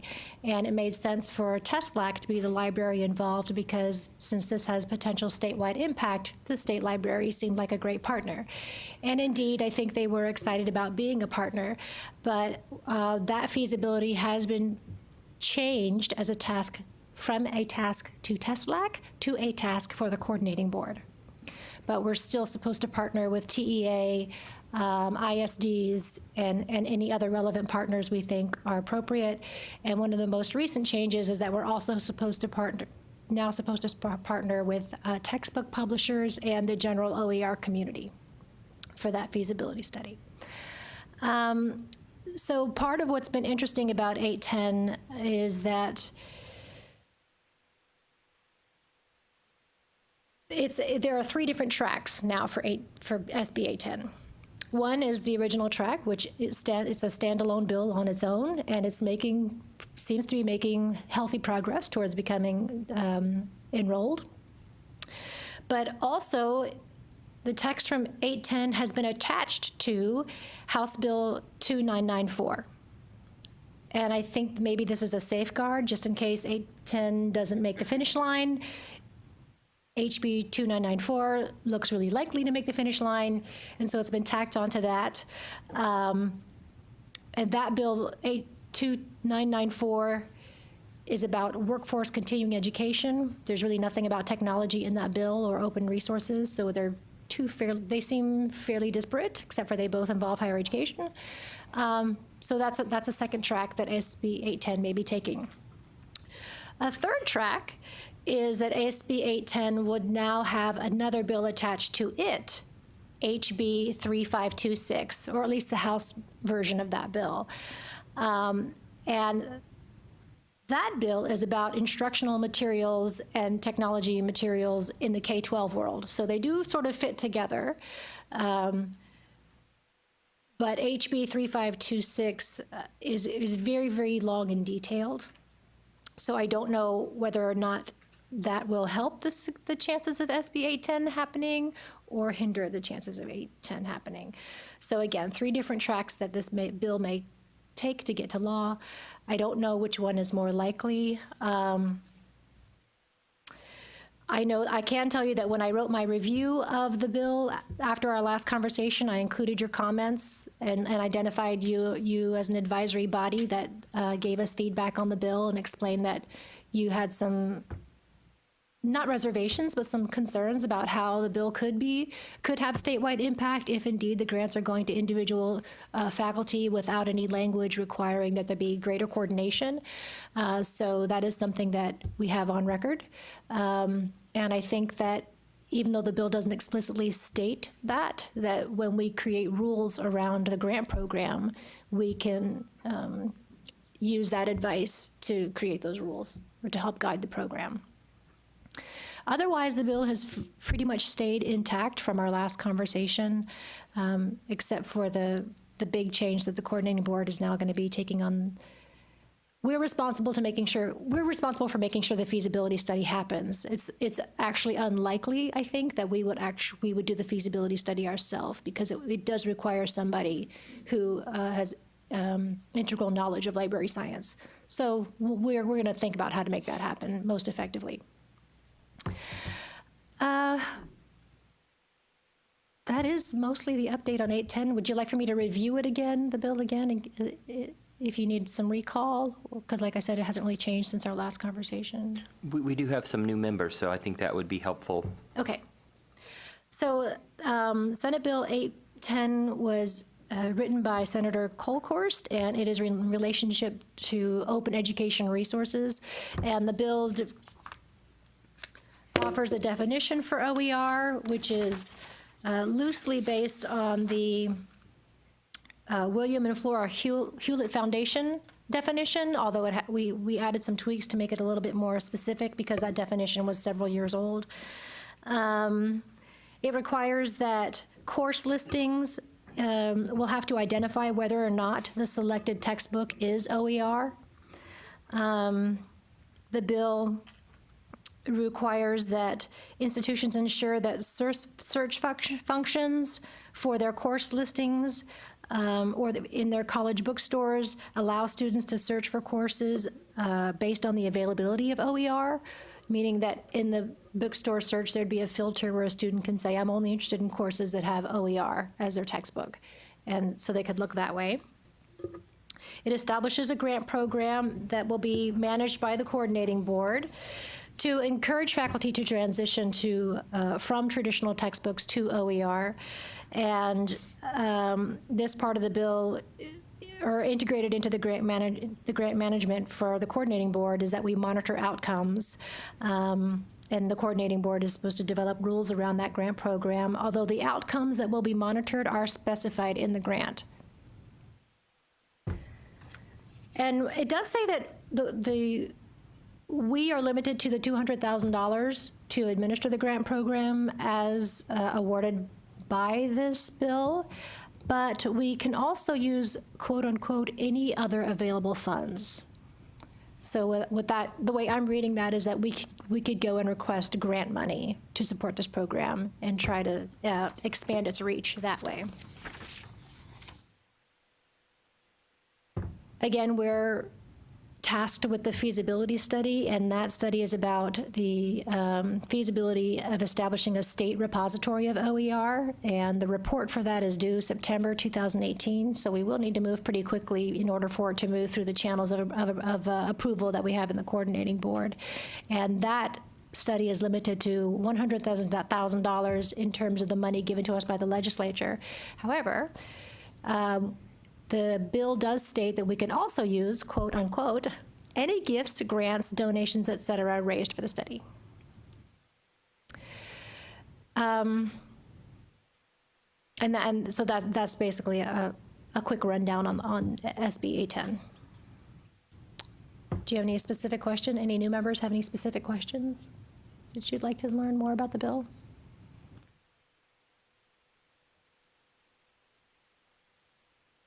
Any other questions about this piece of legislation and the interesting life it's had? I have a question real fast. Explain more about the grant process. I mean, what would the money be used for and the implementation of that? Please, just for clarification. Sure. So the grant program is designed so that individual faculty can apply for grant dollars, basically a subsidy, which will not be very large, to encourage them to move from traditional textbooks to OER. Now, they don't have to design the OER on their own. They could use existing materials and curate them, but they're supposed to move towards designing a course that relies solely on OER. And how would this be assessed? I mean, okay, you have the grant, you're the faculty, you implement it. Now, how will the loop connect each other at the end? I mean, how do you know I've done this? And Right. And there is a specific section in here that talks about that. Here we go.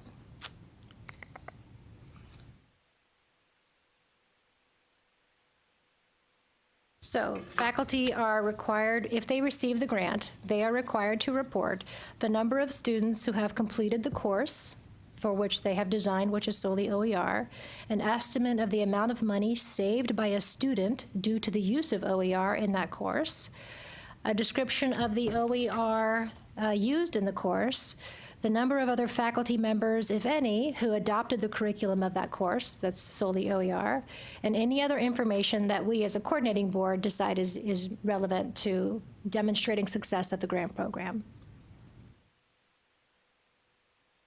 we're going to your depository at the state? I mean, it'll be used. That is my understanding of the spirit of the bill. Now, the feasibility study is just to look at what would be required, what are the logistics behind creating a repository, and what would that cost. It doesn't necessarily establish that it will happen. So for those of you who may not know, we tried a repository some time ago. It was called LTOR, the Learning TextLore, sorry, thank you. The Texas Learning Objects Repository. And they believe that started maybe 5 or 6 years ago under Van Davis. I don't remember how long ago it started. It was longer than that? Okay. I'm saying around 2008. Okay, so almost 10 years ago. So I think it had a pretty good start when it first took off, but it was not sustainable for a number of reasons. Money was certainly one of the reasons, but also actually having people create and donate new learning objects wasn't sustainable either. So that will be part of our study, really, is talking about retrospectively the experience of TextLore, what happened, what worked, what didn't work, and what will we need to change to make a repository feasible. And again, I'll reiterate that the literature, or at least existing initiatives, demonstrate that the repositories that happen as part of a library system are most successful.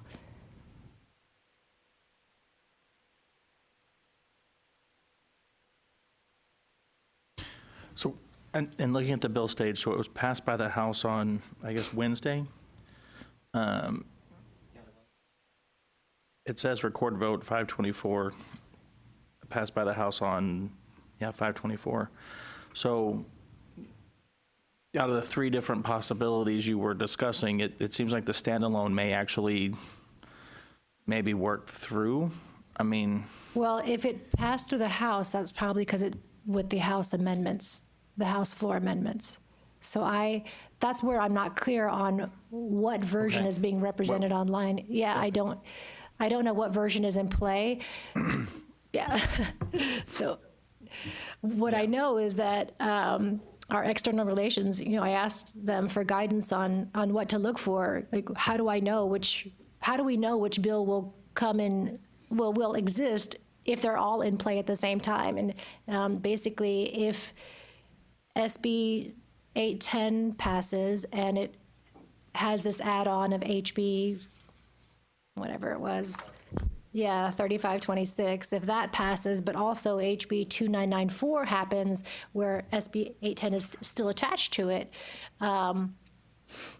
it's the bill that passed last is the one that gets enacted. So we'll have to wait and see how that plays out. Because if HB 2994 happens, then the add-on of HB 3526 will no longer be part of our bill. Yeah. And my other question had to do with, you were talking about, I don't know which bill it was, but the one that included textbook publishers as well. Was there a reason to include the textbook publishers? Because my thought they would not really be for open education resources, because then they're going to start losing money. Was there any discussion or in the amendment or anything when they added the textbook publishers in there as to why? So that's part of the House floor amendments. That happened at the same time that HB 3526 was tacked on, and staff were not consulted.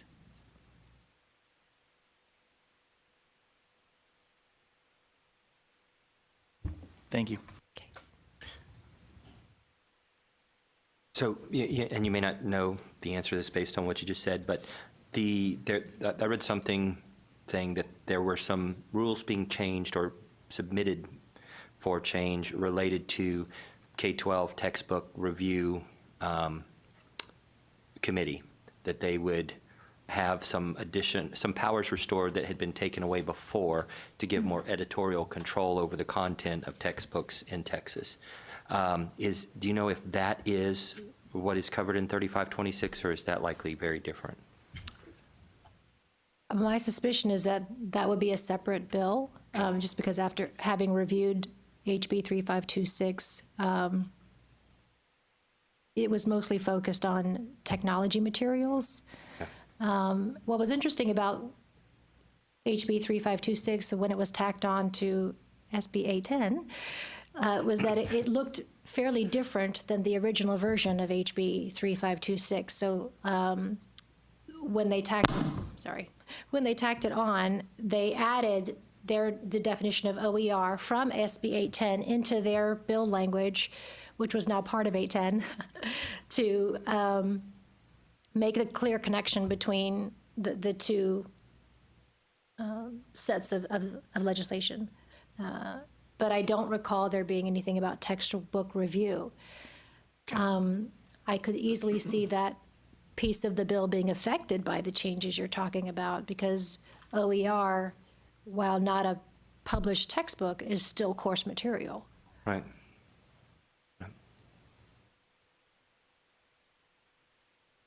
Is the language the same in all three tracks to passage, or has some of that possibly been amended, having things attached to it or being attached to others? Right. So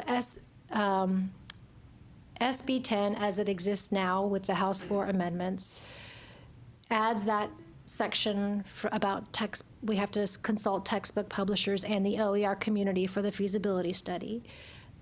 HB 2994, where we are tacked on, where SB 810 is tacked onto HB 2994, that does not include that language here. Okay, so they are different versions. They are different slightly. versions, yes. And obviously the 3952 is only now on 810, whereas 2994 doesn't have that. Thank you. I know it's a lot of detail, and sorry to make you say all those numbers so many times. It's hard to keep them straight to figure out what's happened, because it's all happened in the last week, so in the last 3 days. Yeah, and it could be changing this It could very be moment, changing, right? It yes. could be, We'll know Monday what's happened. yeah. Well, thank you so much for providing us this update and some guidance on what it might look like. Any other questions? All right, thank you very much. And if I could add, just to let you know that things are changing as we are speaking. Some of my bills since I've been here have changed that I need to go analyze, since this morning. Well, then I should add, I haven't looked at this since yesterday, so I don't know if it's You never can changed. tell. We have It's until changed, I Monday, don't know. so. Does this advisory committee still exist? So far. Okay, good. Yes. You never know.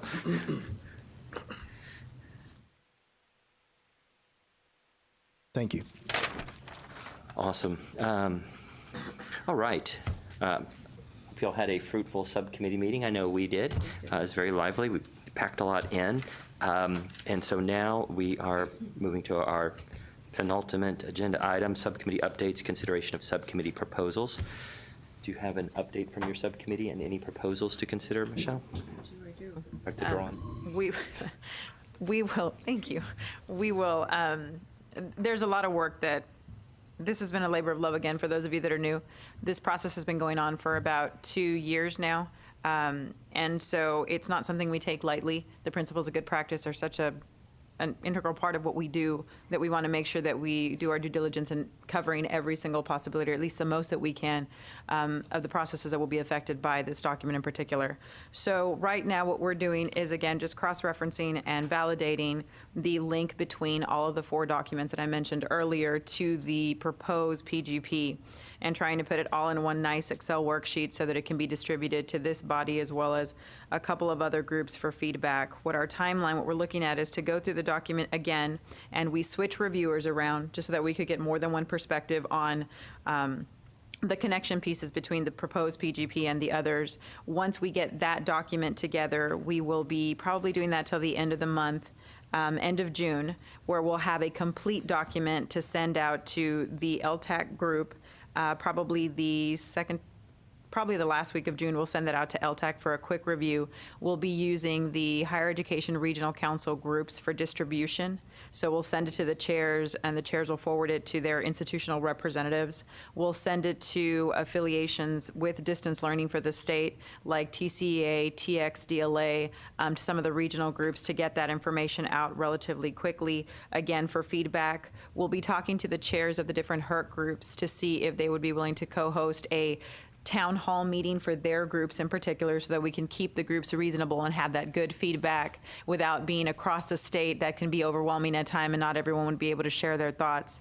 We'll have a page, basically a comments page opened up where people can read the document, give us feedback, and we're hoping to have a full, complete document ready with recommendation to this body at our next meeting, so that way we can go. This will require full board approval from the coordinating board, so we're looking at a timeline of getting an official document already reviewed, updated to this body at our next meeting, so that we can go before cause in December, and then in January before the full board to be adopted for implementation September 2019. So that's our timeline. Again, we know that it has been a long time coming, and we know there's a lot of people out there that are really eager to get their hands on the document, but we want to make sure that it is complete. It represents the different directions that we've been listening to, with developments within the legislation, within what we do on a regular basis, and that it covers everything. One of the things that we want to make sure with this document is that we identify all the different processes that it is integrated into, and are very clear on what the process will look like for evidence for the document itself and accountability.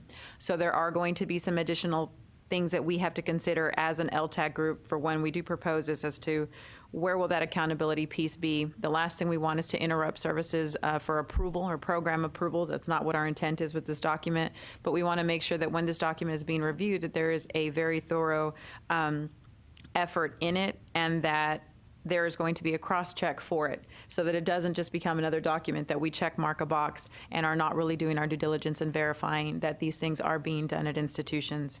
So there's work to be done moving ahead as we go, but we will welcome any feedback the moment we get that document out, and that's where we are at this time.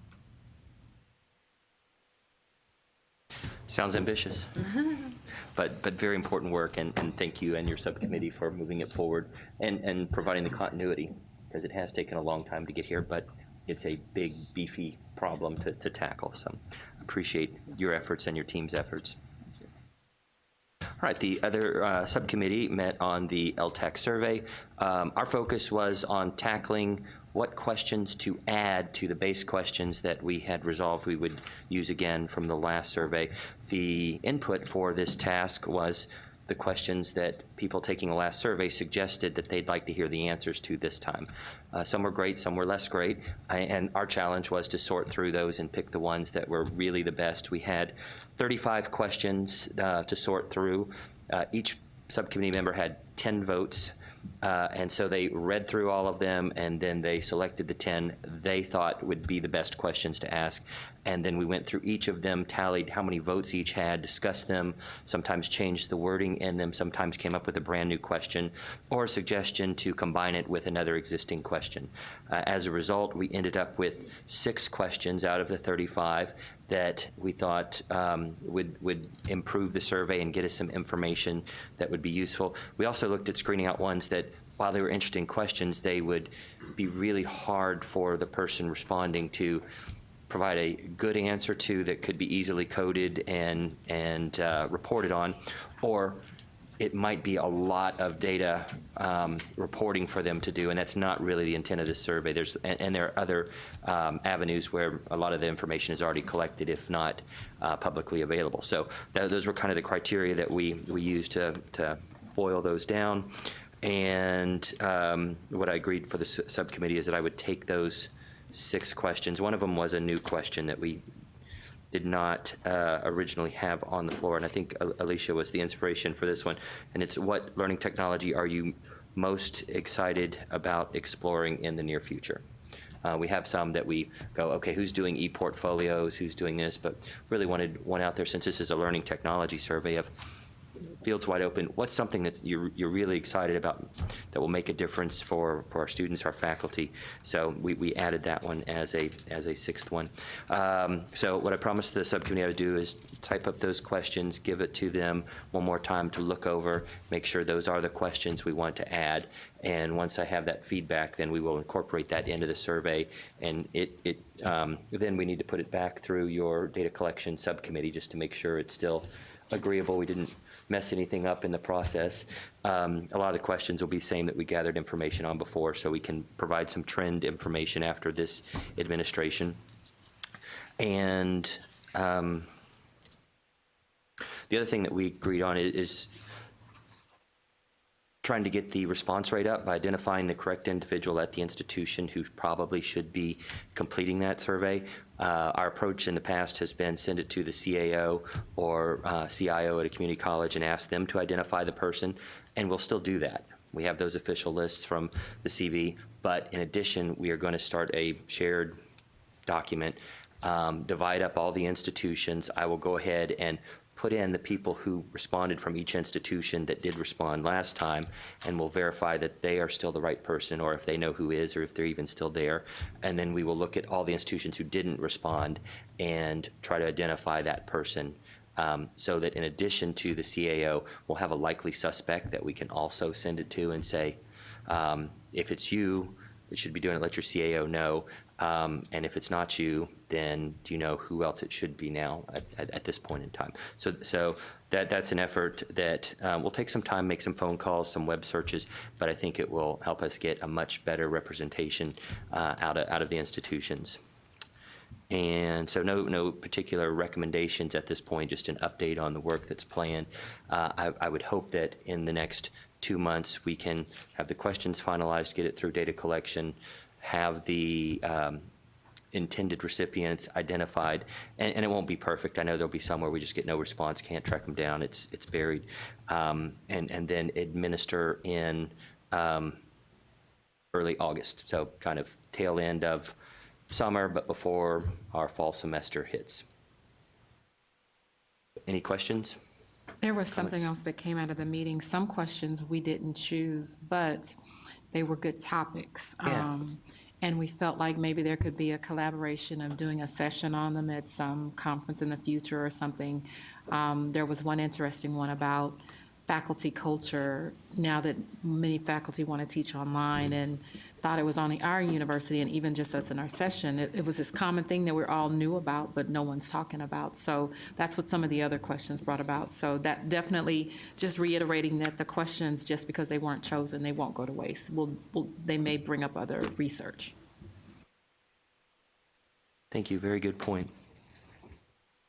Now, since the last meeting, did we have TXDLA in between the last meeting and this one? We did. And I think, I'm not sure if anybody was there, if everyone was there, but we did make a presentation of the survey. Yep. At the TXDLA, and we had excellent feedback. Yep. People really appreciated the information that was being collected because they could see what people in the state were doing. So I think it's a worthwhile endeavor, and I thank you for all your effort you're putting into it, because they really did enjoy the results. I think that's it for subcommittees, unless either of the other groups that didn't meet had anything they needed to bring as a recommendation. No? Okay. So our last order of business then is planning the agenda for next time and possible dates. Okay. We're looking, we made the practice now to hold the LTAC meetings, attempt to hold the LTAC meetings 1 month before the cause meeting, in case there were going to be some type of proposal that needs to be sent to the cause, especially for a new program, new doctoral program. So we do have, I was looking at August dates and September dates. We had originally, and this is Christina and I, had looked at a date of September 8th, but we do have some dates in August that are still available. I think sometimes the weekends might, and I'm not sure if this is for everybody, but it seems that people have a little easier time coming on Friday than in the middle of the week. I'm not sure if that's the consensus for everyone else. I remember that was an issue, especially if people are teaching. So we do have, and I'm not looking at holidays and so forth, the 18th and the 25th of August. So, and Andrew, I'd say nothing in August because of when fall semester starts for all of us. It would be, I think, virtually impossible for any of us to get away even for a day. I know it would be for me, and I think Michelle has got, eyes about that big, talking about August as well, so. So then, like I said, the 8th was open. We also, something about the 1st. I can't remember. The 1st is also open, the boardroom, but I have to see if we have any holidays on that date. Something about that date makes me, maybe that's why I was looking at that. I didn't know if I wanted to take that date. So I think the 8th was the next one. The 15th, the room is taken, and the 22nd. I don't want to go far down because cause is September. So if we did have it in September, I would need to have it towards the beginning. That would be my choice. I mean, my prerogative, or not prerogative, recommendation, to put it at the beginning. Now, there are possibly two. No, one that I know of. No, I take it back. There are 2 doctoral program proposals that I'm going to be sending to the doctoral program committee that we do not have to meet face-to-face to do them. Those, prior to the new rules with the meetings, we were able to call a distance meeting just to cover doctoral proposals for distance ed. I can look at the dates and see if we need to do them earlier instead of waiting before the 8th, but if not, if the time frame when they want to implement this is later, we might be able to wait till the 8th, excuse me. But the 8th, we have that date open. And so, unless somebody else has any other dates that they have in mind. Michelle, would that work if you want excuse me, people to get you comments in August? It'll be a tight time frame, but we're trying to get them over the summer, so we should be fine by that date. But we definitely we want to be on the agenda to have a recommendation presented. That's our goal. Notice that's in quotes. For September. Well, if we can shoot for September, October. That's with the summer months being the intense part where we want to get feedback out and so forth, that may be a good time to do so.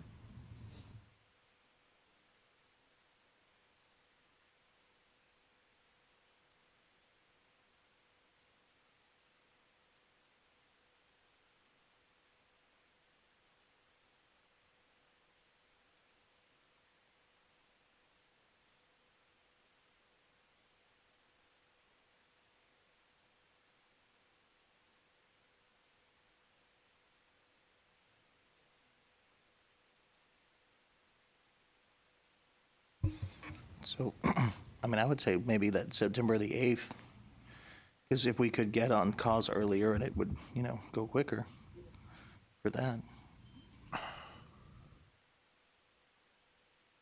Charlene agreed with me. I agree.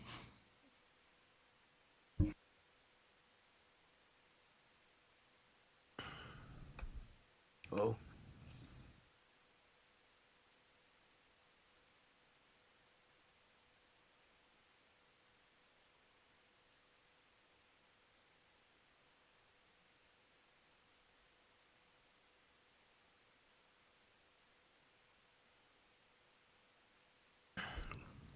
So we have a choice of either getting it in to the board, to the cause and submitted in August, the materials submitted in August prior to going to the cause meeting a month before, or the next cycle would be in December, January, where we could have materials submitted all the way up, through October to have something in that cycle. So it depends on which one.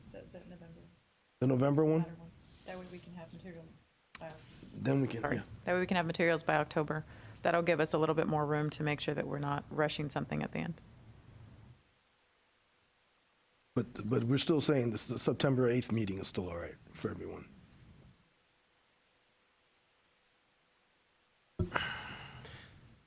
So September 8th is the next meeting, and I heard one agenda item there that is, well, actually, it would not be for the September 8th meeting, it would be for the following one, recommendation from PGP committee? Correct. It'll be for this one? Okay, very good. Go to cause after. Do you have that? So you will make the Recommendation. September deadlines for the next cycle of cause? Correct. Not for the immediately following one? Correct. Okay. Gotcha. Yeah. And if there is a need to have a meeting just to consider a doctoral proposal ahead of time, I'll contact you all first to let you know if we need to do one quicker, depending on what the proposal has in it. But I don't see it right yet. I have to look just to confirm. So other agenda items for next time? Andrew, would that give time to see if UEAC wants to continue or do anything collaboratively on alternative providers? Or do they just want us to continue to? I would have to check with the staff member that's over the UEAC, because I asked about how your meeting went, but I didn't hear what they were doing afterwards. So I'd have to confirm with him first and let you know. I'm not sure when the next UEAC meeting is.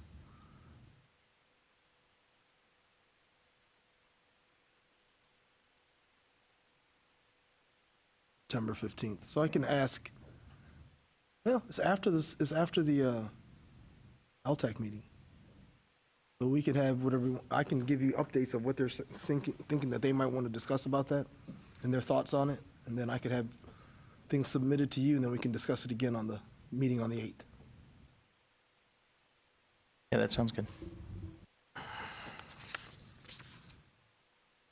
All right, any other agenda items? Do you have a date for GIAC? Out of curiosity. Do you have a date for GIAC?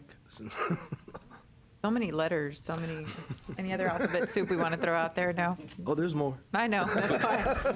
And numbers and letters. I was going to say, could we combine that with SB and House Bill H? Let's do it. 3526? Yeah.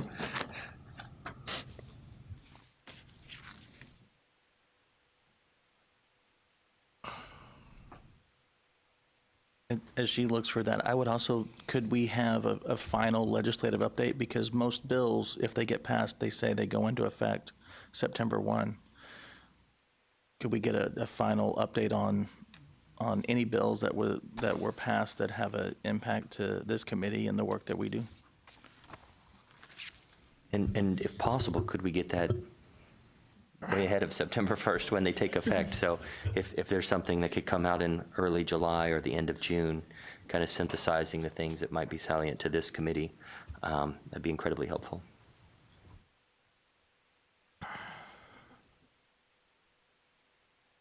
What other work would we like to give Dr. Lofters? Well, it's not a problem. You get to pass that one off, right? You can say, Not a problem. Not a here's problem. something they've asked for. Anything else? I would like to just keep in your mind that we still do want to look at the 50-mile radius over time. So just keep that in mind. I'm not sure if that's something that you're interested in talking about during the next meeting, or just come up with some thoughts on it. I think it's something that we might want to discuss, especially since the terrain of Texas has changed over time, and the population has changed over time, and is 50 miles still 50 miles compared to what 50 miles was during the time when this policy came out? Yeah, I think it wasn't even 50 miles when the policy came out. I think it was an hour. If you looked at It was West an hour. Texas. Yeah, it was an hour drive. It was an hour And they said drive. 50. Look at the Metroplex. So I'll try to get the subcommittee together between now and the September meeting, and then maybe we can just put, instead of having it HERC and 50 mile, maybe we just have a discussion on 50 miles. I agree. Because I think Michelle did a lot of work with the HERC, and that's pretty set right now, and so maybe we do that. Sorry, committee, I've just volunteered us to do something. It's what he does.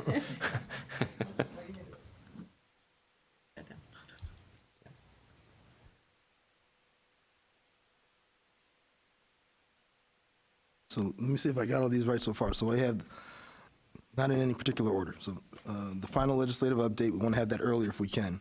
We'll consider the 50-mile radius survey committee. Did we say that one? We want to have that earlier. Yeah, we will have stuff in between that we want it to data collection and be administrative. Okay, that'll be earlier. And then principles of good practice, you want to have something for the next meeting. Okay.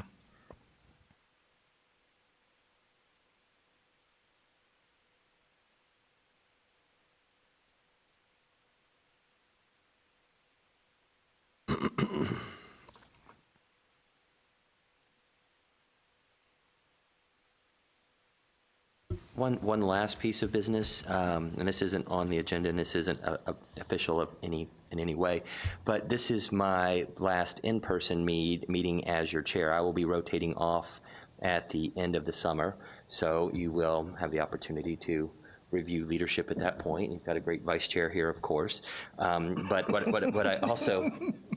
what I also know is there's lots of great leadership sitting around these tables every time. And it's been really a great privilege of mine, and it seems like I've been serving on this forever, maybe 9 years or so now. Just the faces that are around these tables are the people that are making a difference in distance education in Texas. And for those new members, make friends, but also know that you're here because you're leaders too. So step up, volunteer to head a subcommittee, take on a new task. You will grow in the process, and you'll build some really great friendships too. I also would be remiss if I didn't praise the CB staff, who has been incredible to work with to a person. They are approachable, knowledgeable, always helpful, always supportive. I know a lot of times they get a bad rap that they're the enforcers and they're the bad guys and that kind of stuff, but it's certainly the farthest thing from the truth, that they really help us make all this stuff work in our own institutions and help us grow in leadership too. So my thanks and appreciation to them as well. Until the end of my term, I will remain active in the committee and chairing. And also to Andrew, I made a commitment to make sure there's continuity in this survey work and the process for administering it. So I may still be involved in some fashion, maybe even popping into meetings as a guest to make sure that continues. So please don't be concerned that that's going to drop off. My commitment to that it remains. So again, thank you all for all your support always. And just because I won't be sitting here doesn't mean I won't have the pleasure of seeing you all at conferences and other professional events in the coming years. So thank you very much. And thank you. Didn't expect applause. Geez. Can you be reelected or? No, reappointment process has passed. Yep. But thank you. So with that, my final action may be, is there a motion to adjourn? All right. All in favor? Yep. All right. And I don't think you even have to call for the vote on that. We are adjourned at 1:38, and safe travels to everybody. Hope everybody enjoys a relaxing 3-day weekend. Hope everybody has that 3-day weekend. Thank you.